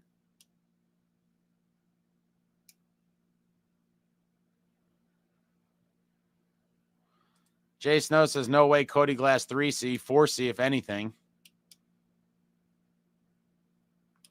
Yeah, but he's going to get $3 million about. Are you going to pay $3 million for a 4C?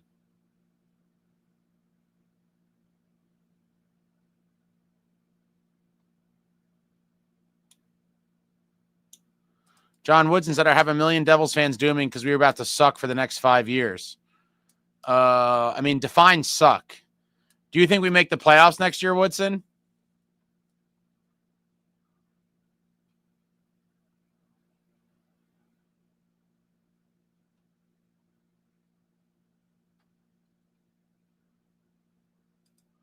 Natural Canopy, a franchise-altering trade needed. Uh-oh.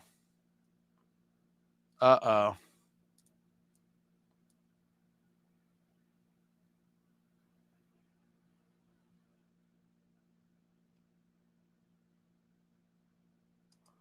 The weightlifting lab, Ace, would you trade Jack for Brady straight up? That is such a silly question to me, weightlifting lab. What do you think my answer is? What do you think?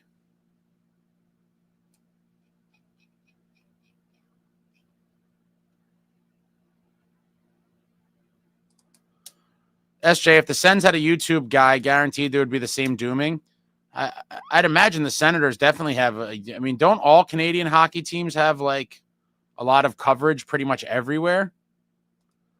I don't look for this stuff. Obviously, I only really consume usually Devils related stuff, and then sometimes like generic NHL stuff. But there's got to be some kind of Ottawa.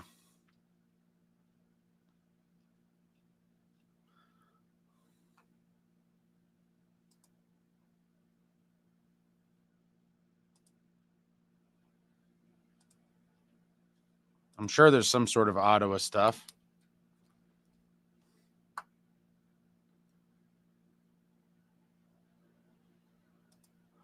John Woodson says, Ace, if you extend Luke, you don't get a top 6 guy. It's simple math. Pick one or the other. I know what we need most, offense. Yeah, but so then what do you do with Luke Hughes in your scenario? I'm curious to know. What do you do?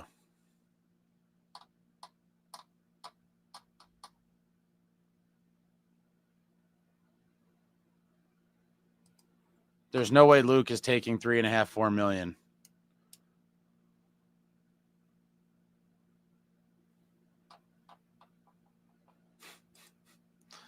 Trevor, hey guys, at least the future is bright. Oh, it's so bright. So bright.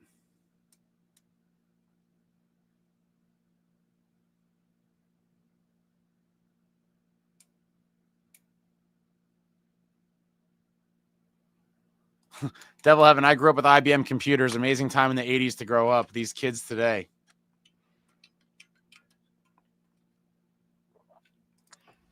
Wow. Gunnar Marks, 2003 Devils DVD narrated by Whoopi Goldberg with that Headstrong Take You On song, a childhood staple. This is not where you belong. Man, I know. I've watched that thing so many times. I might watch it again tonight to cheer myself up.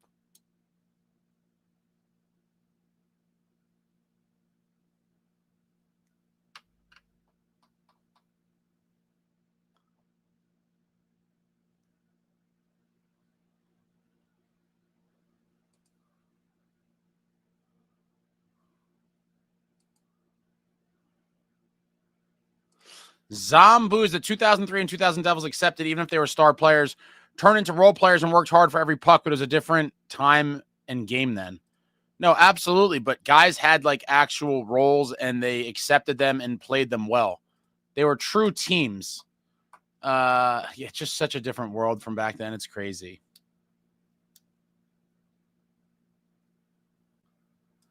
Leroy, Dan, they did a good job at the Prudential Center this playoffs. I don't remember it being that way 2 years ago with the lighting and other things. I think they had it all then as well. I could be wrong. I'm pretty sure I had like the lights going up the stairs and like some extra lights on the concourse to give it that little extra effect. I'm pretty sure they had that a couple years ago.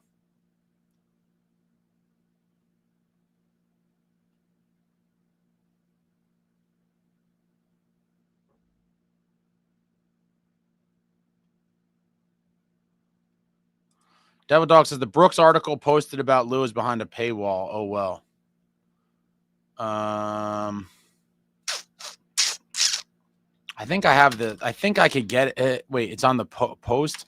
Oh no, Post is, so I have the Athletic, which I think is tied to the New York Times. Chico says Jack Hughes is a game breaker on top of being a cash cow for this team. They're not trading him. I know. And I said that 50 times.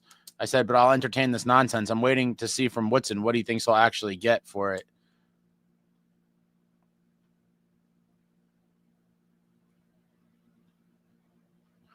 Sherry says the crowd support was shit today. Were you there, Sherry, or just listening on TV?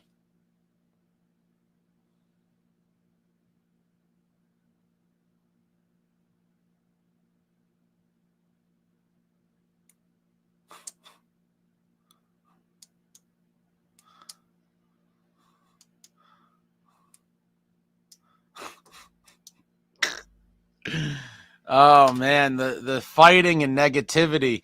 Walt, it'd be nice to go into the playoffs healthy. I'd be less frustrated if I knew the team was just outmatched rather than not knowing if the injuries were the main issue or the roster. It's a little bit of both. It's a little bit of both, but in the end, you could clearly see, aside from the injuries, that, the bottom six is pretty healthy. And the bottom six is one of the biggest issues of the team. They've done nothing all season long. So right away, that has nothing to do with injuries. Like, they're all there, producing nothing. But the top six definitely needs some help as well.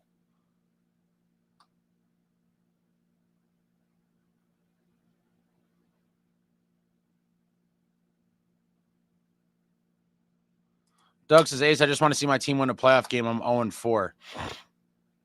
Stemming back to when, Doug? Samuel says, not holding my breath waiting on a Nico extension. Too smart to stay. This is this has been my biggest fear. People, some people have told me I was psychotic and this is just crazy to even think about. And I'm like, I don't think it is. And we're going to see how it plays out.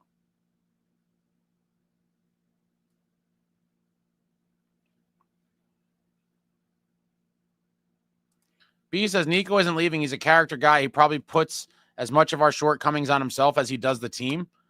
I mean, do you think that, to me, that would be someone who's a fool?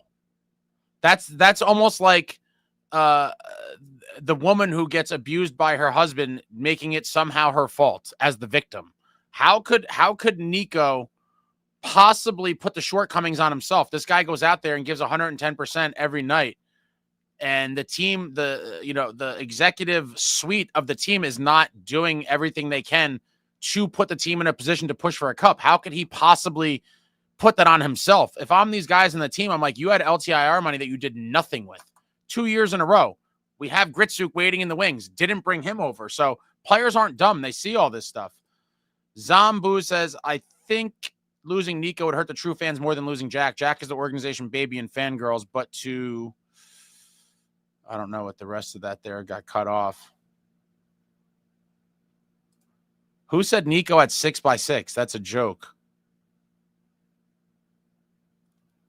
Woodson said, I'll pay Nico 10, overpaying Luke 8, but we know what will happen.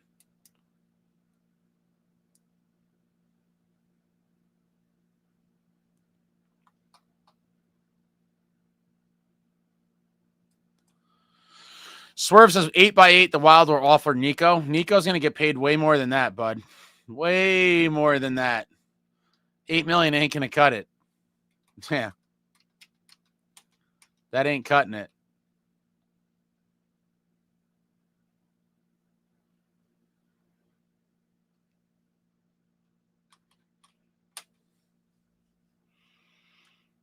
Yeah, Nico getting way more than 8x8. I totally agree.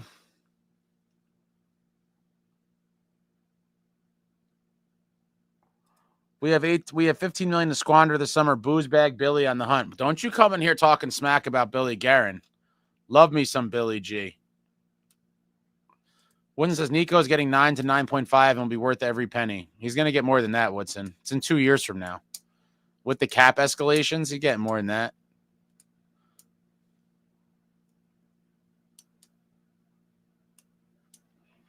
Devil Dog says Nico getting 10 or 11 million. I think that's more like it. We'll see. These contracts might get crazy this summer. With the cap going up, there'll be some new comparables for his agent to use, and who knows what the hell it could be in 2 years from now. There'll be all kinds of wild deals out there.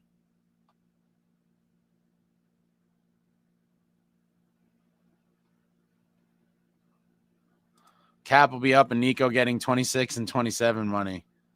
Later, Traveling Devil.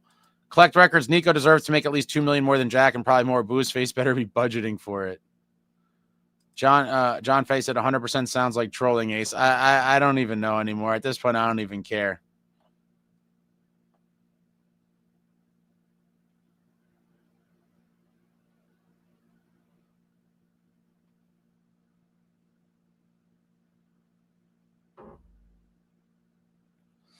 Woodson, this team is not being able to dump and chase is our main playoff problem. Who cares about skating it into the zone? This isn't pond hockey in the playoffs. George, we have seen this movie, and I think we know how it ends. There are some players that we can build around. Whatever happens Tuesday, thanks to the passion and Channel Ace. Thanks, George. Appreciate that. Appreciate that.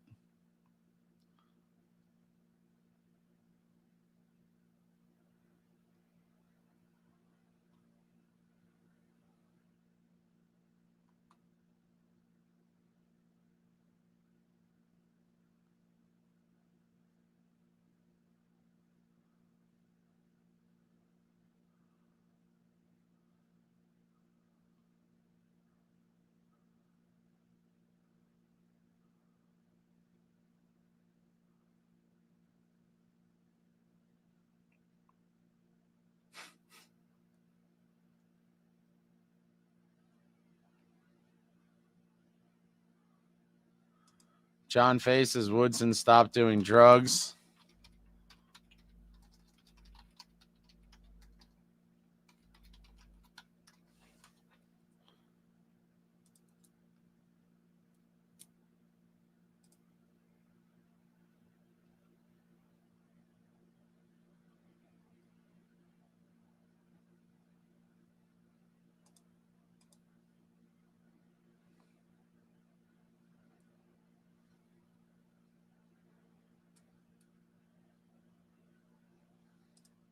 Tejas twice Jack size and can take a fender bender style body check.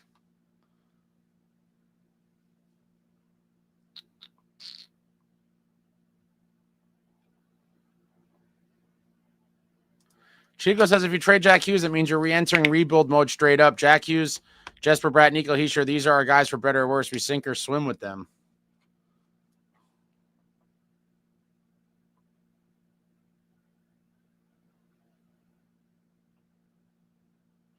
Collect records. I don't really care about any imaginary return for Jack as long as the imaginary team taking him takes his full $8 million. Free up that cap and find someone who'll be on the ice in March. Ooh.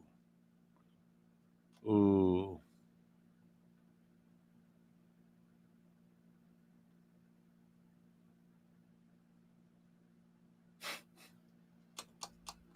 James says, I agree with Turco. Jack is like a BMW. Goes fast, handles well, but constantly breaks down.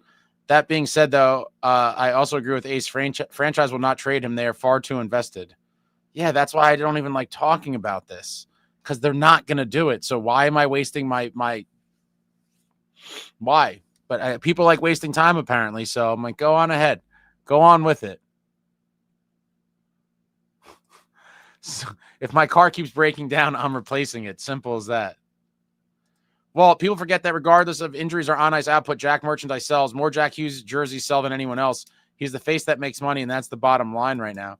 Yeah, but like how many jerseys, like is jersey money really anything? I can't believe that it is, that's anything substantial in the grand scheme of how a team makes money.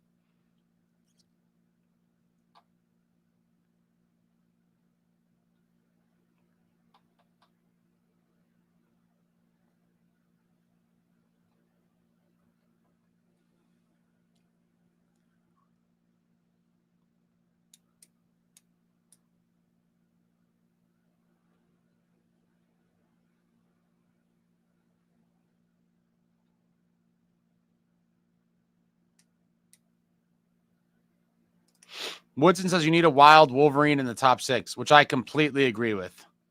I agree with you there, Woodson. I don't know when that will come, but I do believe you need just an absolute animal as one of your top skill guys for sure that could score and also be an animal.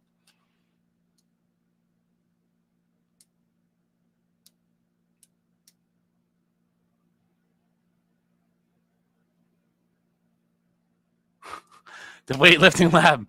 Mama Ace has been on the phone with Ace during a live. This is Ace's basement, bro. And props to him because he has the balls to actually do a show for us. Yeah, I appreciate that. I don't even know if those people really believe that, but it is pretty funny that people, I'm in my mom's basement, like, cool joke. Like, well, you got me. You got me. But that's funny, lab, that you were weightlifting lab. That I did. My mom did call me one time and I put her on. Doug, as far as I'm concerned, no one on the roster is better than Jack at offensive talent. So trade him away and then bitch and moan when we can't score. I mean, wow, there's so many comments. I'm trying to.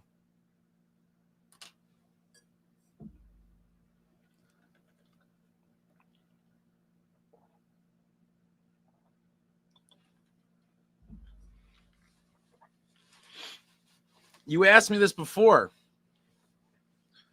You asked this before, weightlifting lab. Would I trade Jack for Brady? Yes. Yes, I would.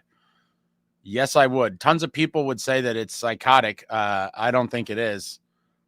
And I would do it, but most people will say I'm crazy. But a lot of old school people probably would say they would do it as well.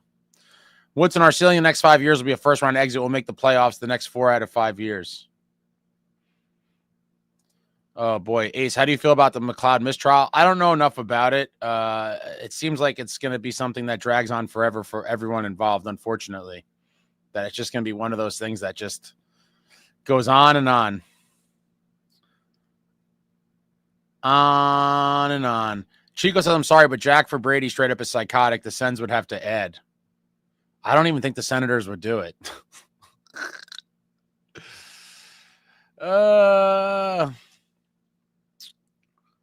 Again, neither team is trying to trade that guy, so there's no point in talking about it. Eagle v. Ace, how do we get Kachuk from Ottawa? I don't think it's going to happen. But if he's ever on the market, Fitz needs to do everything in his power to bring him here. I would love to see Kachuk play on the wing with Jack. I think that would be an unbelievable line. You ain't getting Brady for Timo, Chico. You're crazy. Brady's value is definitely much higher.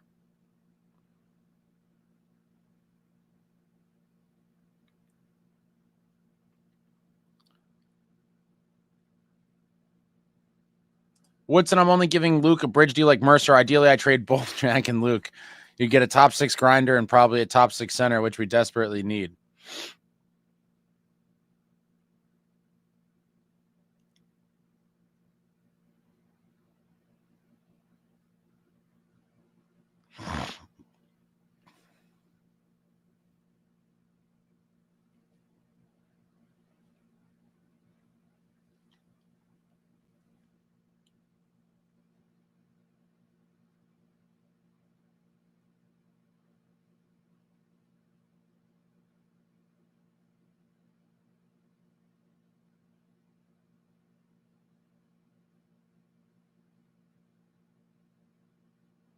Is that a real thing?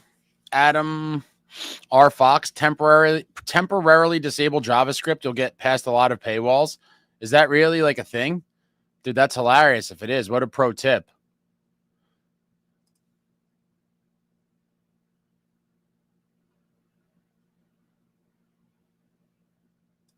Defective Gamer, do you live out of the basement after every? I do a show after every game. Dogzell late to the party, hour behind. Yes, for the love of God, play Casey either D or third line center. I hope we see Casey on defense next game.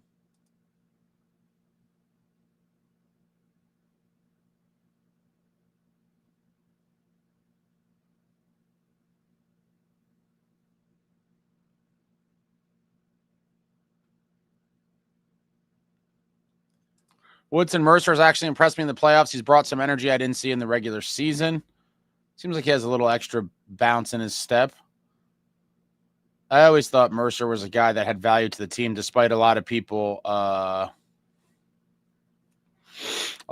kind of talk crap about him too, because I don't know why. Maybe because of the way his contract thing played out that left a bad taste in people's mouths, or maybe they had, unrealistic expectations of what he was going to become after his rookie season. I think people thought he was going to be like some, 70-point player. I don't know.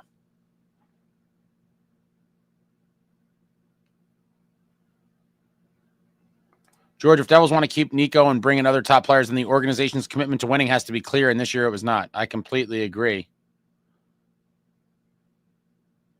Craig, if you don't have trust in the organization to bring the help in, time to leave. These are all things that I worry about. Shoots, my section was pretty rowdy tonight. I had no voice by the time the damn puck dropped. Nice.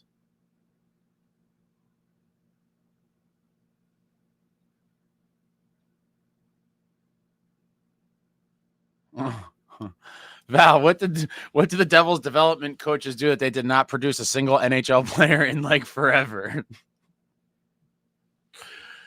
Man, it is kind of wild, right? Like, where is the I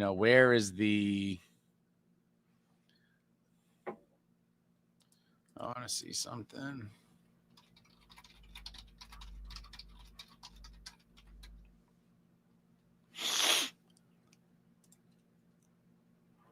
If Shesterkin can get 11.5, Nico can get 11.6. That's pretty funny.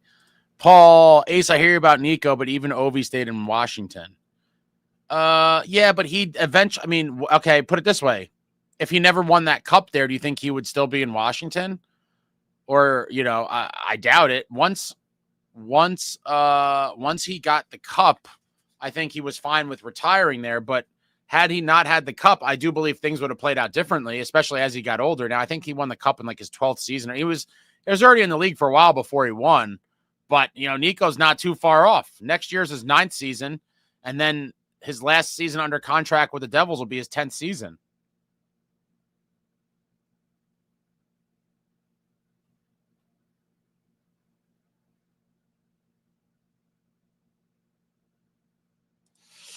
Kim, Ace, I'm a newer fan. Love the channel, by the way. Do you still cover the Devs even after the playoffs? Yeah, I pretty much, will make videos throughout the offseason about anything that pops up. Obviously, Devils related. Once in a while, there'll be something kind of more broad NHL related that I'll do. But certainly, I'll be doing stuff about, the draft, free agency, rookie camp, rookie development camp, training camp. So there will be stuff, we're talking New Jersey Devils hockey all year long. So there will be stuff, hopefully some interviews and other cool shit that I'm working on for the summer. So there'll be tons of stuff. It's just not going to be obviously as frequent as, every game lives and recaps of the games after the fact when it's the off season. Dire Straits, thank you, sir. The East is a joke conference. 3 series, each 3-1. That is pretty brutal, huh? That is pretty brutal. Damn. 3-1. Yeah, I'd like to see a couple game 7s in the first round. Ryan Demand, I really hope we could grind out a win on Tuesday and bring the series back to the Rock for game 6. Yeah, that'd be great. Walking out of the Rock today, it was like, damn, this could be the last time I come here for 5 or so months. It sucks, man. The off season, while I love the summer, I'm a summer guy. I'm a big summer guy. Love all the summer festivities, but miss the puck, obviously, during the summer.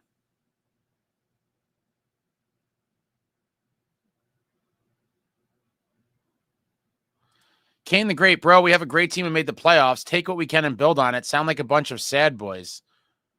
Kane the Great, just making the playoffs isn't enough, my man. If you're happy with that, then God bless. But the bar for me is much higher. I've been a fan for a long time. I've seen greatness. I've seen championship teams, and I just can't be excited that we made the playoffs. To me, that's a loser mentality. We made the playoffs 2 years ago and won a round. Last year we missed the playoffs. This year it's looking like we're going to lose in the first round of the playoffs. And so, I hold the team and the organization to a much higher standard, I suppose, than you do.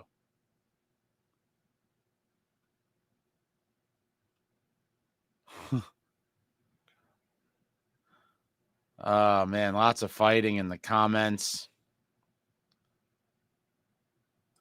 Dire Straits, the Devils are supposed to have their coming out party in 23 and have since then taken huge steps back, not forward. It's disheartening. They've had top drafting position and are still in a lousy position. Agree. With all the draft fortunes we've had in the past years, I mean, we should be much further along than we are, and they're not. And it is what it is.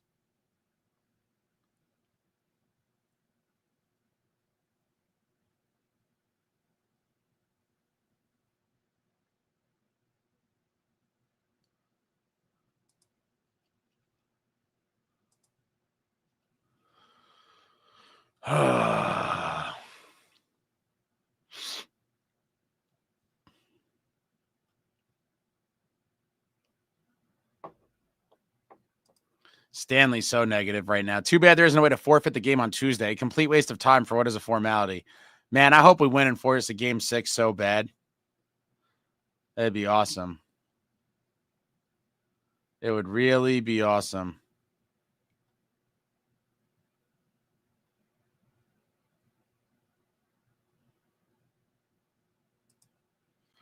So, Weightlifting Lab, why would Nico leave the same year we signed Quinn Hughes? So, Quinn Hughes would be eligible to be signed on July 1, 2027. But if Nico is not extended by the deadline of the 26-27 season, which is before we would have Quinn Hughes in that scenario, if we don't have an extension in place for him leading up to that deadline in the last year of his contract, he will be traded for sure. He would definitely be traded in that scenario. If they can't sign him, they'll just trade him and cash him in for them, whatever they could get, the highest package. It would be a dark day in franchise history.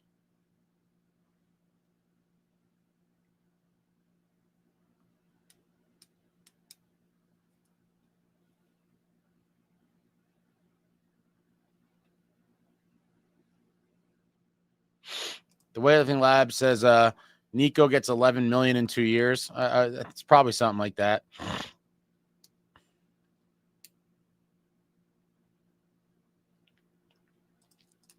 Gunner, confirm merch sales are split evenly regardless which team actually sells more. So I guess essentially everything now is a revenue split.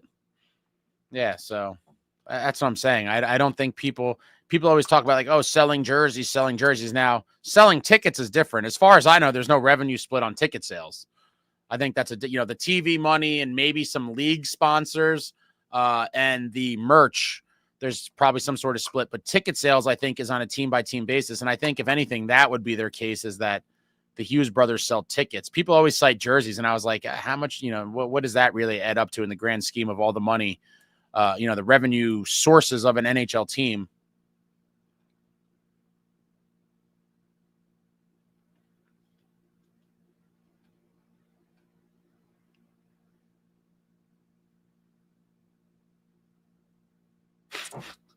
Rev says, I don't care whose basement this is. So what if it is your mom's? Your show is still lit, Ace.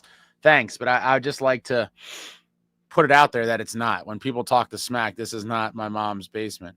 Mom, the meatloaf! Oh, man. Chico's just fighting everybody in the chat. This is what happens when you're down 3-1 in a series. People just take the blades out and just go to war. Turco, does anyone know where Jack has been recovering the past 2 months? NJ. I have no idea. I think supposedly he came around the team recently in the past couple of days. I don't know where he's been in the meantime.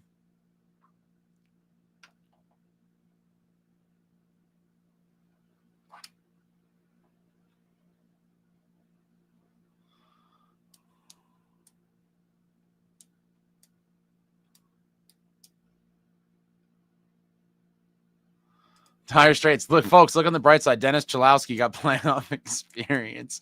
Brandon, if Nico leaves, we're going into a rebuild. I don't know that necessarily means that. I mean, depending on there's so many other things involved, but you would probably get some nice pieces back for him, which it would be discussed. I would be so nauseated if it happened. I don't know that it necessarily means we'll be in a rebuild. I feel like we should be at minimum competitive for the next 5 years. I don't know how competitive, right? I do think we're in this weird spot where if we were able to pick up some key pieces, we could be a real contender. But there's just so many things I have questions about now.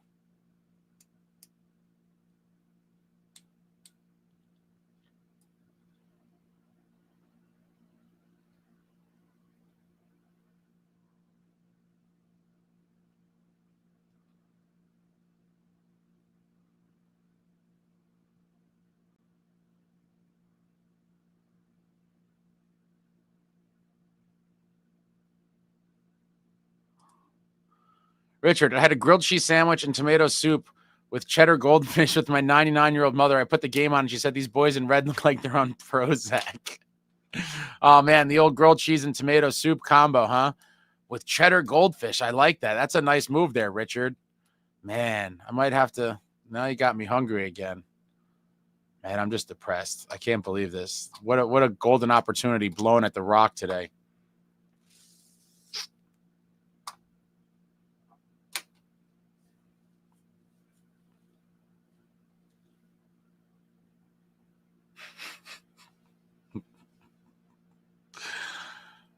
Mercer is a fourth liner. I mean, I think that's a little bit of a hot take. A fourth liner? Man, see, so many people just hate on Mercer. I don't know why. I mean, maybe they just expect too much. I think Mercer is a fine third liner. Turco, Ace, your mom called me to let you know dinner is ready upstairs. Said you haven't answered your phone and it's time to stop talking to yourself. Man.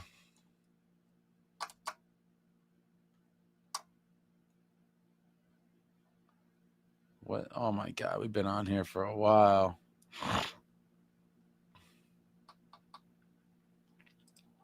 Okay. Oh yeah, Obi won the cup. It was 13th season. Okay.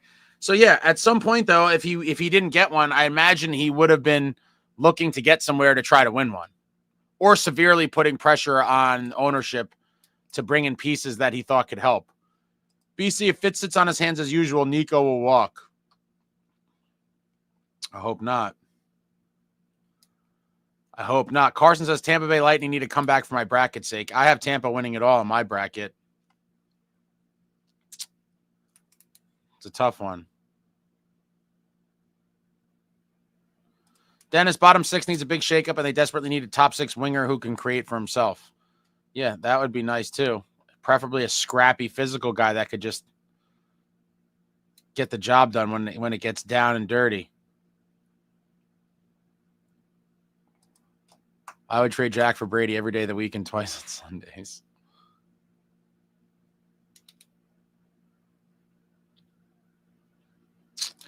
Jace, no, yeah, Fitz put the top six guy tag on Mercer. That's why that's all probably part of it too.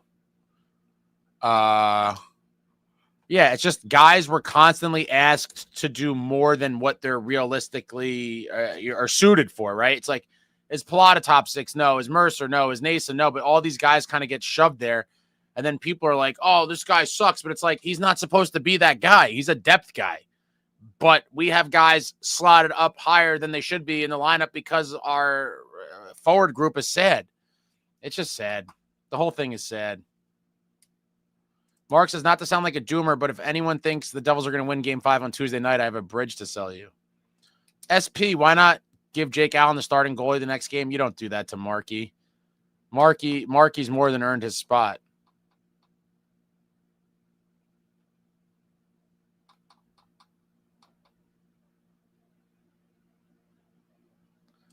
Ryan Demand says, because it's Markey's net and doing that would be a bad move. I agree. James, you said you're a summer guy but missed the puck in the summer. Have you seen what Coach Jeremy did? He built a floating synthetic ice rink on a lake. I did not. Where the hell did you see that? Must be nice to have Coach Jeremy money. What is this, at his summer lake house? I don't have a summer lake house, James.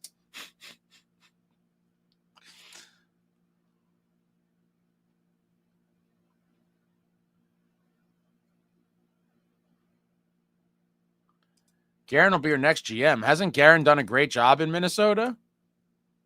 Devil Dog and Ted Leonsis is a proactive owner doing what Ovi wanted and care about the team, unlike HSBE. I agree. I do think Ted is a guy that wants to win and, you know, did everything he could to keep Ovi happy along the way. I think him and Ovi are like pretty close.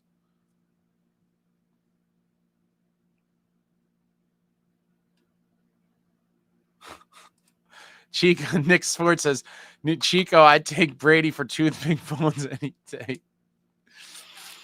Oh, man.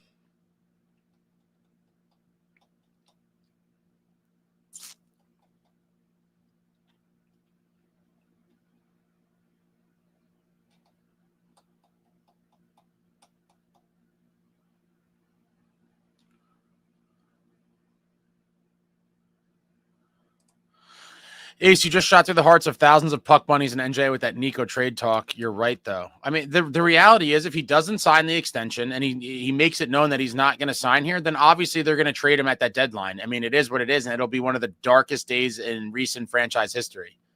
And it would just be a telltale sign of, you know, a captain and a key piece of a core for a while that was failed by upper management. But that's the reality. John Rooney, I'd take Nico over Quinn Hughes in a second. Nico is the heart and soul of the team. Completely agree.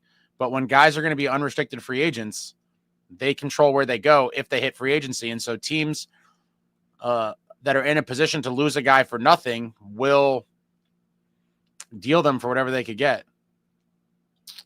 The New York Nobody, who's your cup pick? In my bracket, I picked the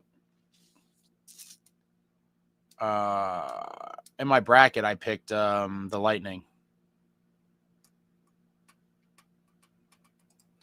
Well, by the way, my point wasn't jersey sales alone. I meant Jack's selling power in general to bring people to games, buy tickets. Yeah. No, I agree with that completely, Walt. He's just like the focal point of the whole marketing. I completely agree. I think he sells tickets. He keeps people interested. He'll occasionally provide a great highlight clip for online and yada, yada. And yeah, it's just good for business. You're limited by how much I could type in one comment on YouTube. Sherry, very dark day. I can't even go there or imagine being without Nico. Hopefully it doesn't happen.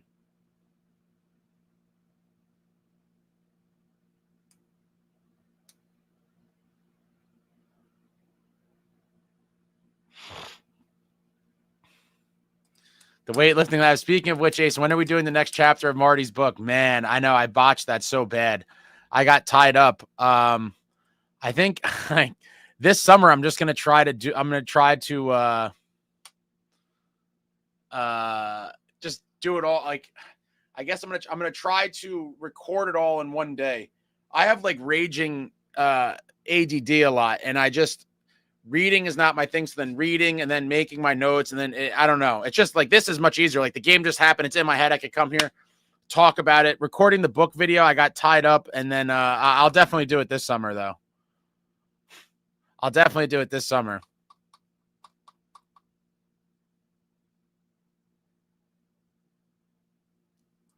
World's worst gamer. So where will Markstrom end up at the trade deadline in 25-26? I'd like to believe that we're a playoff team next year and he doesn't get traded. I mean, I don't think that, you know, that's that crazy of a notion. Ryan Demand, hit the like for your boy Ace. Appreciate you, Ryan. Thank you. Hit the thumbs up. Alexander the Greg, Ace, any insight on what happens when a player gets injured? It seems like they're isolated from the team. And if that's the case, I really can't see the benefit. I think it depends. I don't think they're really isolated, though. I'm pretty sure, like, even when they were out, Dougie and Siegs were kind of around the team. I think, but I don't know. I don't think there's like a specific protocol for it. There's probably on a case-by-case basis, but a lot of times they're still around the team and stuff. I think it just depends, but Jack's a weird scenario because he had a surgery and the surgery was somewhere else. So I have no idea. I think supposedly he was around recently in New Jersey around the team. So.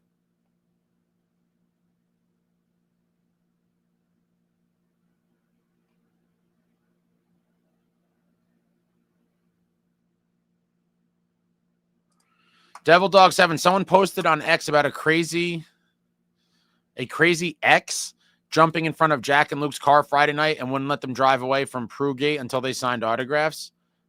If that's true, that's crazy. And that's why players don't like to sign sometimes, because people are nuts. I know Jack and Luke don't like to sign, period. But people like that do shit like that ruin it for normal people. Like, if they don't want to sign, just take your loss. If someone really jumped in front of their car, that's psychotic. Crazy Who's Brothers fan chick. Man. That's wild.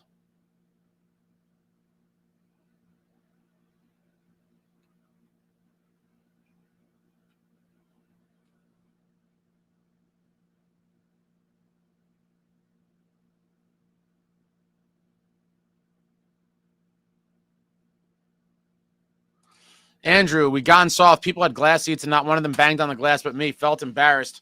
Also got told to calm down and got complained. It never would have happened at Continental, said. Yeah, it's a whole new world, man. It's a whole new world, and it's unfortunate. It's unfortunate. Even where I was, I'm always the rowdy, and I'm not that rowdy at games. Despite what people may think, I'm not that rowdy. I just get wild in the moment for a big play. But you know, Timo crushed a guy. I jumped up and like there was very little reaction around me. Yeah, people are just kind of, you know, tame sporting event fans. Brandon, I wouldn't be surprised if the players leave this team. Second season in a row of pure raw disappointment from the GM. You guys know how I feel. Turco, hit the like button, you filthy animals. Let's get Ace famous so he could get his own place to live. What a dickhead. Thanks, Brian. Gunner, Fitz traded for 2 AHL players for our playoff run. Brutal. Listen, nothing against those guys. Would have been a nice kind of secondary headline to the main headline of like, Devils get McCann, Devils get O'Reilly, you know, Devils get any sort of real impact player. And then have those guys as like the secondary line. Have no problem with that. If those are secondary pickups on deadline day, I was like, you know, that's a fine deadline day. You know, that's a fine deadline day. But when that's the headline and the main event of deadline day, that's just a fail. I'm sorry. And you could see it in this series, a very small margin between winning and losing. Very close.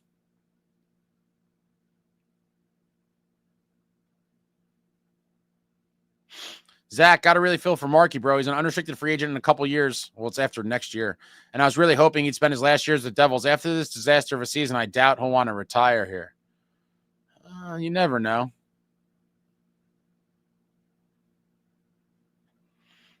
You never know.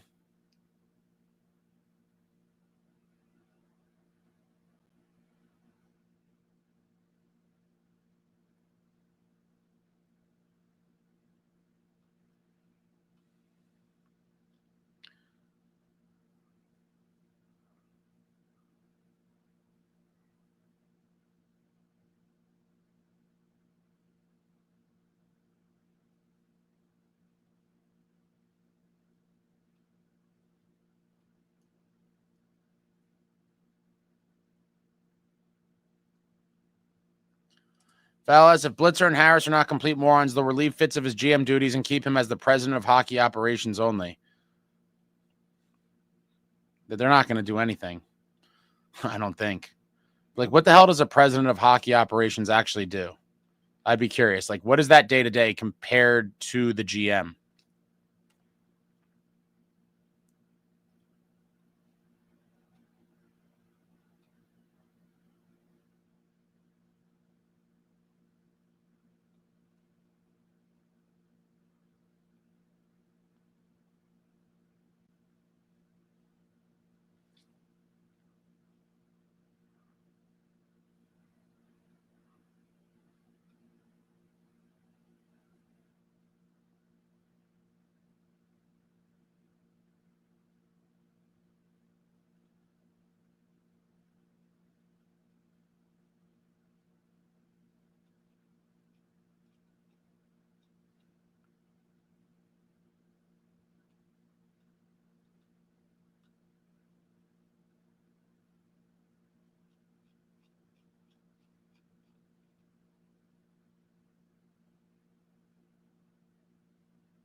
Mark, if there's no such thing as bad luck, the Devils would have no luck at all.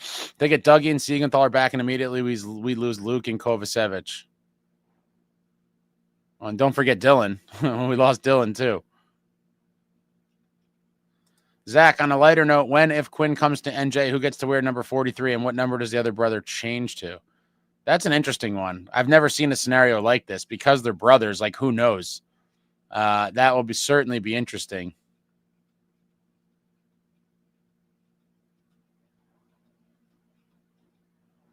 Carson's win or lose. Fitzgerald boozes. Dire Straits, we got a GM whose good Fitzgerald genes were given to the Kachucks. Brandon, I remember the first 20 games this season. They played good one game, then sleepwalk the next game. If we see any of that next season at all, I'm going to be pissed. Beachmaster, what teams fans would you want? Would you most want in the chat outside of Devils fans? I'm assuming.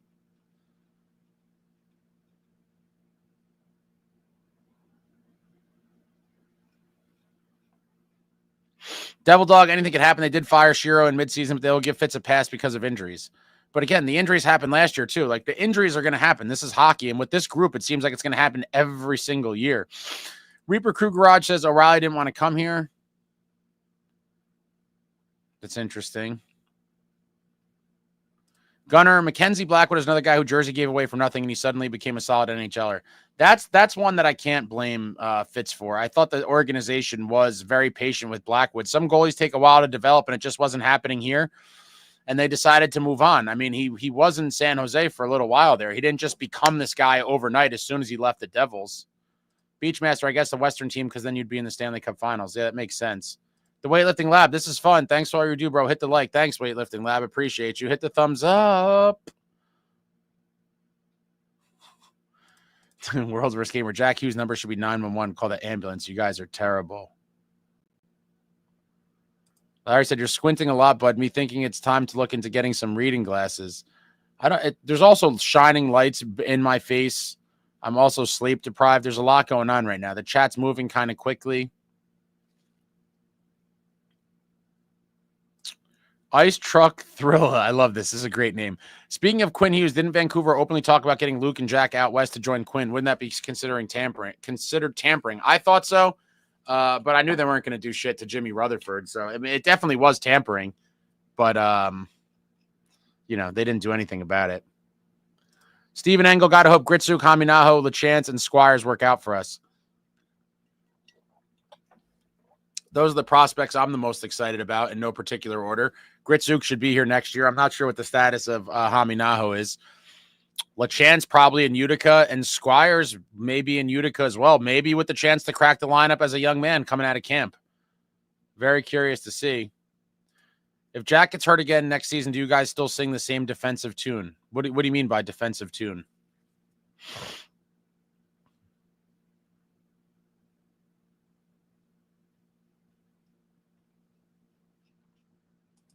Dennis says Blackie developed because of being moved.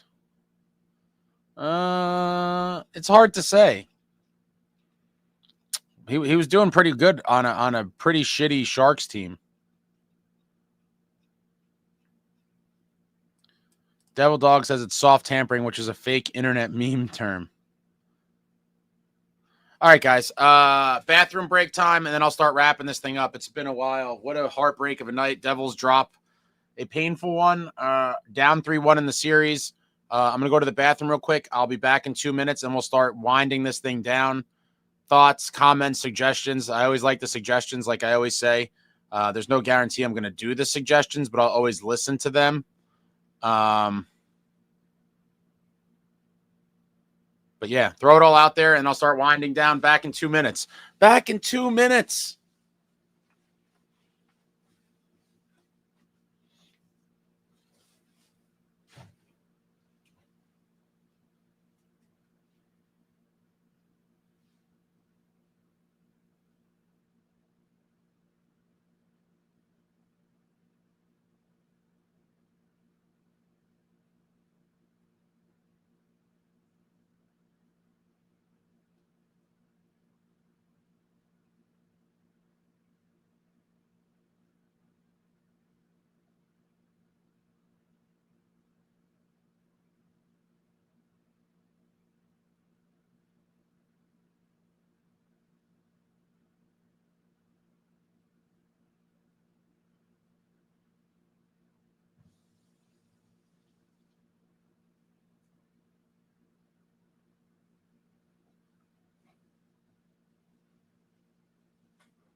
Zach, with a bunch of guys that are likely not getting an offer from us, Allen, Tuna, Lazar, and Bastion, do we make a competitive offer to a guy like Donato? Durable guy with strong scoring ability. I would like to shoot our I would like to aim a little higher than that. I do like Donato, but like, you know, that's more of a bottom 6 role, and I think he'll probably be expensive. Like, I don't know. I would love. Holy shit! He put up big boy numbers this year. Wow, he's gonna get paid. They're not gonna have the money for any of this. I'd like Donato. There's tons of guys I would like, but where's the money coming from? The weightlifting lab, Continental was the shit. I've never been to the Rock, but Devils Rangers at Continental Airlines Arena was epic. Oh, the glory days! What a run we had over there in the swamps of the Meadowlands. Defensive tune, I mean, wanting to keep him at all costs.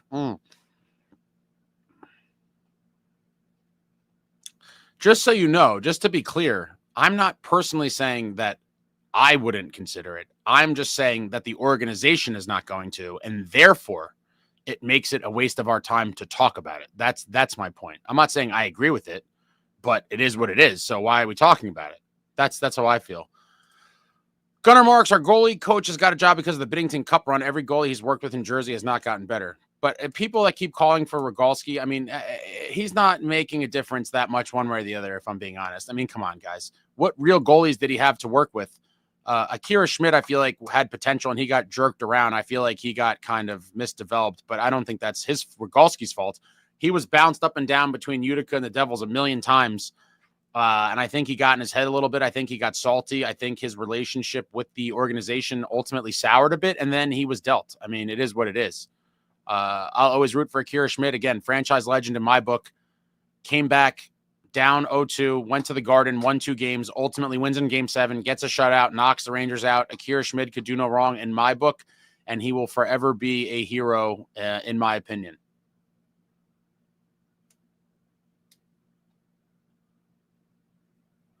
Brandon, you should open the phone lines again. That's personally my favorite moments from your channel. All right, the thing is, I have to integrate it into the software, so I don't have to do it the bootleg way through the speaker. It's a whole thing. I will do the phone line soon, though. I know everyone likes that. That is a good suggestion. I know everyone likes that. I will try to get on that soon. There'll definitely be some call-in shows during the off season for sure. Maybe even for the first live after the season comes to an end, which hopefully isn't anytime soon. But if and when it is, maybe the phone lines will be back in action.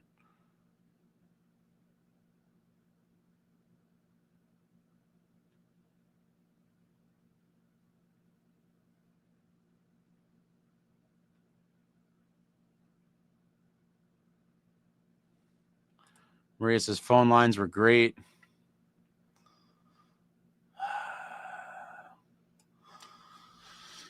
Turco, everyone, I've spent a decent amount of time with Ace at the games. He has a great time and works hard at documenting everything he can for everyone. I suggest you always keep a lookout for him. Oh, thank you, Brian. You're so sweet. After ripping me with 7 zingers on the day, we had the ice cream joke, the basement joke, I think a second mom's basement joke. You may have had a couple other there. Thanks, Brian. I appreciate that. Alexander, I think Peeps would like top 10 video. I know people. Top 10 biggest Devils goals, best moments, best worst trades. All right, I'm gonna take a picture. I don't have my phone. Where's my pad? I got a paper here. All right, let me write this shit down. Phone lines, I know everyone likes. That's a very good one. And then the top 10 lists. 10 lists.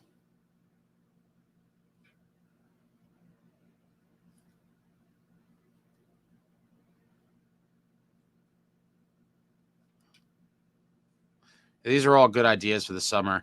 I was trying to think of other interesting top 10 lists, but top 10 lists I know people like for like anything, really. Top 10s is like a thing, right? So I appreciate that, Alexander. I'll definitely try to do some of those in the summer as well. Khalil, if Mercer leaves the Devils, I bet you will be a great player like Zetterlund and Yegor Sharangovich. Sharangovich, though, listen, he had a big year last year because he was trying to get paid, and then he fell off a cliff. He had a horrible year, and he's getting like $5.5 million or $5.75 million. Like, I think we may have dodged a bullet there, if I'm being honest.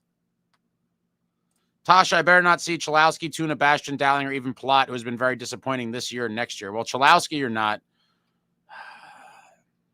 Tuna, Bastian, and Dowling, I think there's a good chance you see at least one of them back. And Palat, I don't know if they're gonna pull the trigger on a I don't know if they're gonna pull a trigger on a buyout, and I don't think they'll be able to find a trade partner. Oh man, Turco. For your down payment of your first house. Thank you, Brian.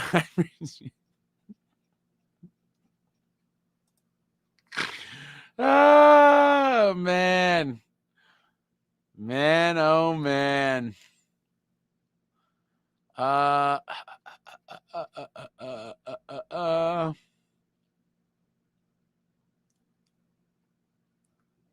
says, yep, and re-signing Bastian will be a big move. Swerve, Brendan Byrne Arena was loud at times for sure. That's also Continental Airlines Arena. They just changed the name. Beachmaster, I like Kane's brand of hockey, not going to lie. Yeah, it's just do what you got to do to win.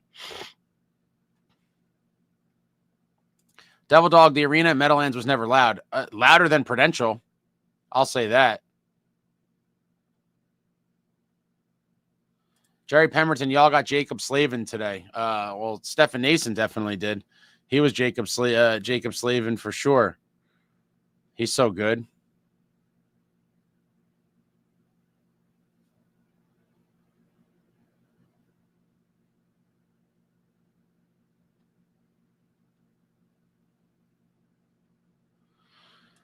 Maybe create a Discord. This is all new technology. I'm not good with all this stuff. I'll look into it. I said I was during the year, but I'll have more time to investigate things in the summer. The season gets kind of chaotic with doing all these things. It's takes a lot of time. Selected boy, what's going on? Top 10 Lou Lamoriello moments. Don't worry about my cap. Top 10 Lou moments. That's an interesting one.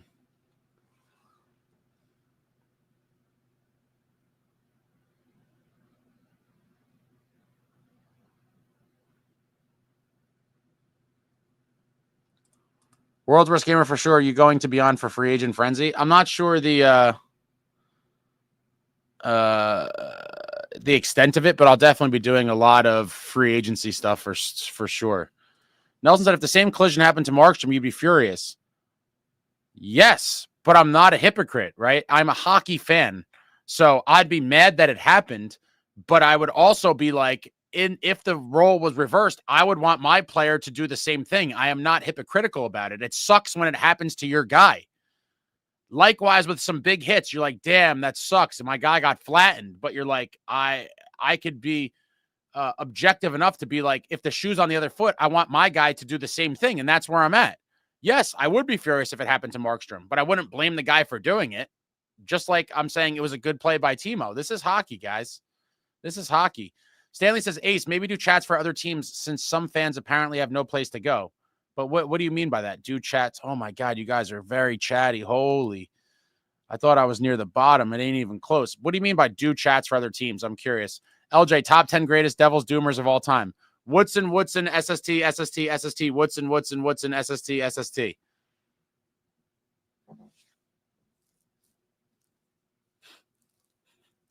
Turco with the brutality. I know, right? And he's my friend. Shit. Alexander the Greg, I really hope Dumo comes back next season. The vet really stepped up. Again, where's the spot for him? Who's getting moved? And there's no spot for him, and that's not even including, looking at Nemitz and Casey. There's no spot for him, not even counting those two guys. So it's like, where are all these defensemen going?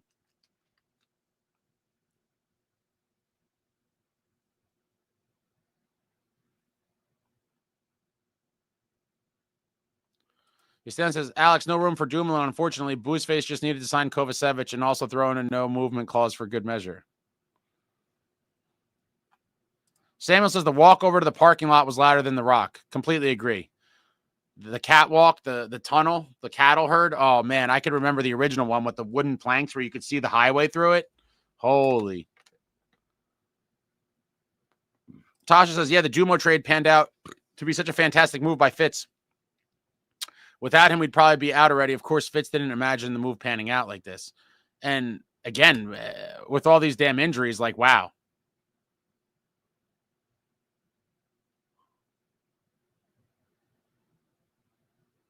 Devil Dog says, you must have never been there for 15K and a 19K capacity Meadowlands. Oh, I've been there plenty of times. And I've talked about how the team struggled to sell tickets even during the dynasty years when we had 3 top 100 NHL players of all time on the roster at the same time. The great Martin Brodeur, Captain Crunch Scott Stevens, and the silky smooth, one of the best skaters in the history of the game, Scotty Needs. But I'm talking about not the crowd in terms of regular season, but there was some chaotic playoff crowds there.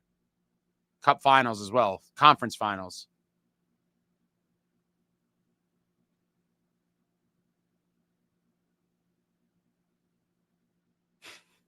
Top 10 worst Tom Fitz mistakes. John Fay, okay, Ace, I'm going to go now. See you for Tuesday's final game and the last time we see the Devils until September. I hope not, man. I hope not.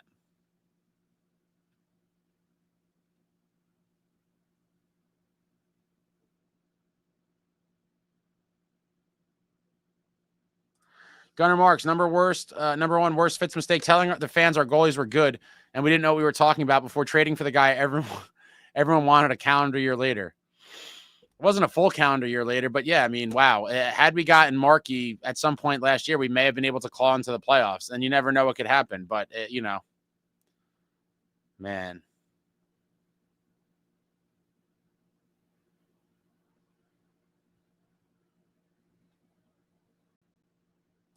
Alexander, my favorite part of the old tunnel catwalk was the pretzels getting cooked over coals in the stolen shopping carts. I could still smell those coming out, and you see the embers and the smoke and oh man, what an iconic call right there, Alexander. The pretzels and the carts with the coals. Sad Jets fan Fitz has a lot of work to do in the offseason. The Devils' scoring problems have been evident the whole series and probably is the difference between a 3-1 deficit and a tied series or better. We could have the lead right now. It's crazy. Yeah, there's 15, but not in the conference finals or cup finals. Those are always pretty jacked. And I will say, in defense of the team, when they were really good, a lot of people I knew didn't want to go to the early round games because they'd be like, I'm waiting to go to the later rounds because they knew they were going to get there. Still sad, right? That they were such a good team and couldn't fill the building. But I totally agree with you. I was there for some playoff games in earlier rounds where there was a lot of empty seats. Swerve, Jason Arnott killed my Stars Cup dream. Yep, that's right there. That's my boy Arnie right here. That's game 6. Right there. Woo! Past Eddie Belfour. How you doing? What a play. The one Axolotl, I believe Claude Lemieux was the key to the Cups. Well, he was on 2 of the 3 teams, winning the Conn Smythe in 95. That's also, camera's reversed. Claude Lemieux right here. Right there, Claude Lemieux, 95 Conn Smythe. What a beast.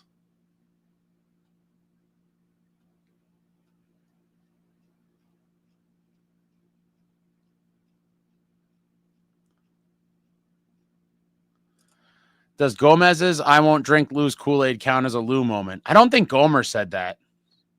That wasn't Gomer. That was fuck. I can't remember who it was. It wasn't Gomer.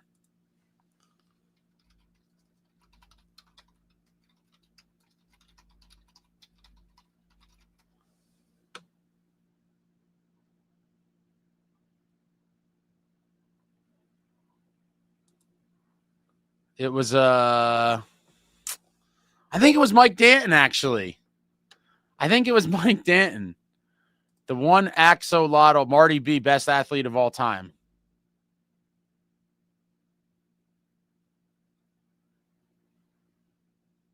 Are you talking to me, Tasha? You're saying trading our picks for Markey? It was a first rounder and something else. No, I would do that. It was well worth it. That was well worth it. Maybe you're talking to somebody else. I don't know. But I think the point of the previous person was that they wanted him last year like I did.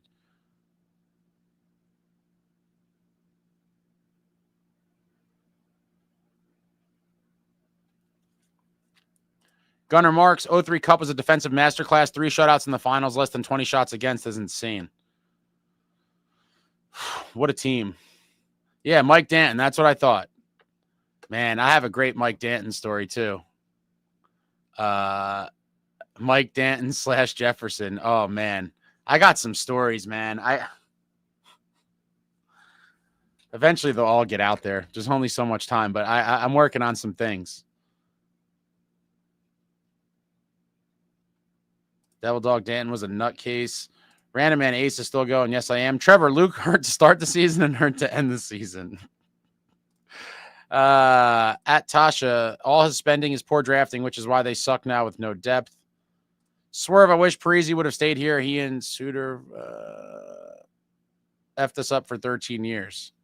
Well, Billy G bought them out, so I don't know how you're going to blame them. Tasha, no, I'm talking with this other guy who says we can't do anything over the offseason because of Fitz failure moves. Got it. Tasha, aside from those, we literally wouldn't have the cap space in the first place. Random Man, okay, so here's my solution. Buyout Plot, try to trade Dougie, trade McDermott, either trade or buyout Holla. Yeah, buyouts come at a price, though, and I think when you look at – I have to look at all the in-depth numbers, but I think the team might look at what the buyout situation is with Plot and then be like, to replace him, it might be kind of like a lateral move. I'm all for exploring all of these things, though. I mean, you have to look at every possible thing.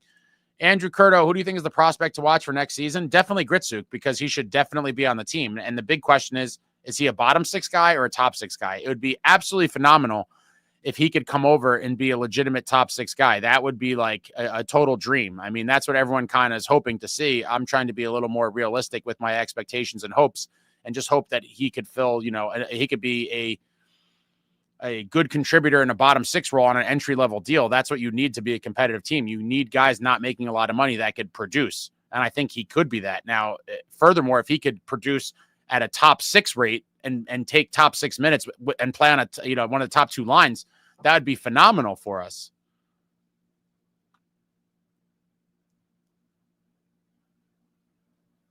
Devil Dog, thanks, Ace. Good night. Good night.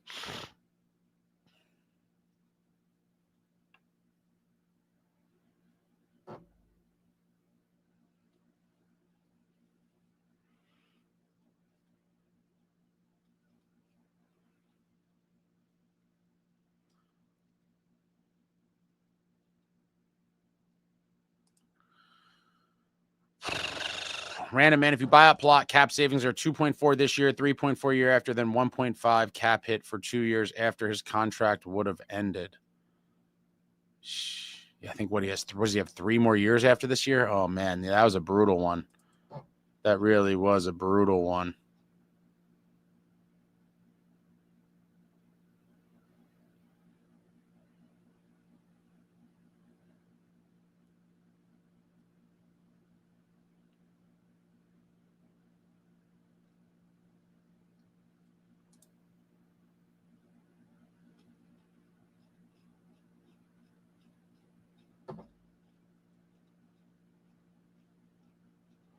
All right, that's it, guys. That's it.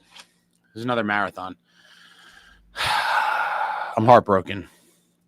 I'm truly heartbroken. Thank you all for coming out once again. Appreciate the support. Appreciate the nice comments. Appreciate everyone who I met at the games. Unfortunately, our boys are in a very bad hole right now. Down 3-1, looking to push it back home for Game 6. If we could get that win in Game 5 in Raleigh, I'll be back soon. There'll be videos coming out all the time. There'll be one tomorrow, recap of this game, maybe some other stuff. I don't know. But, wow. Yeah, we're down right now, but not out yet. The Canes still got to win one more, and so it ain't over till it's over. Devils fall by a score of 5-2, and we're one game away from it being elimination. They're all must-wins now. The true definition of must-win, because if you do not, you're bounced. Hopefully they find a way to extend the series, win in Raleigh, and bring it back home for Game 6. That would certainly be interesting, but we're not dead yet. That's all I could say, guys. Hope is alive for at least a couple more days. And that's it. I appreciate you all. Hit the thumbs up on your way out. Got some other, there's always stuff in the works. I got some cool plans for the offseason. And I'll be back soon, guys. I'm depressed, but hopefully there's brighter times ahead. And hopefully we win Game 5. Like, comment, subscribe, and all that jazz. Until next time, friends, let's go Devils.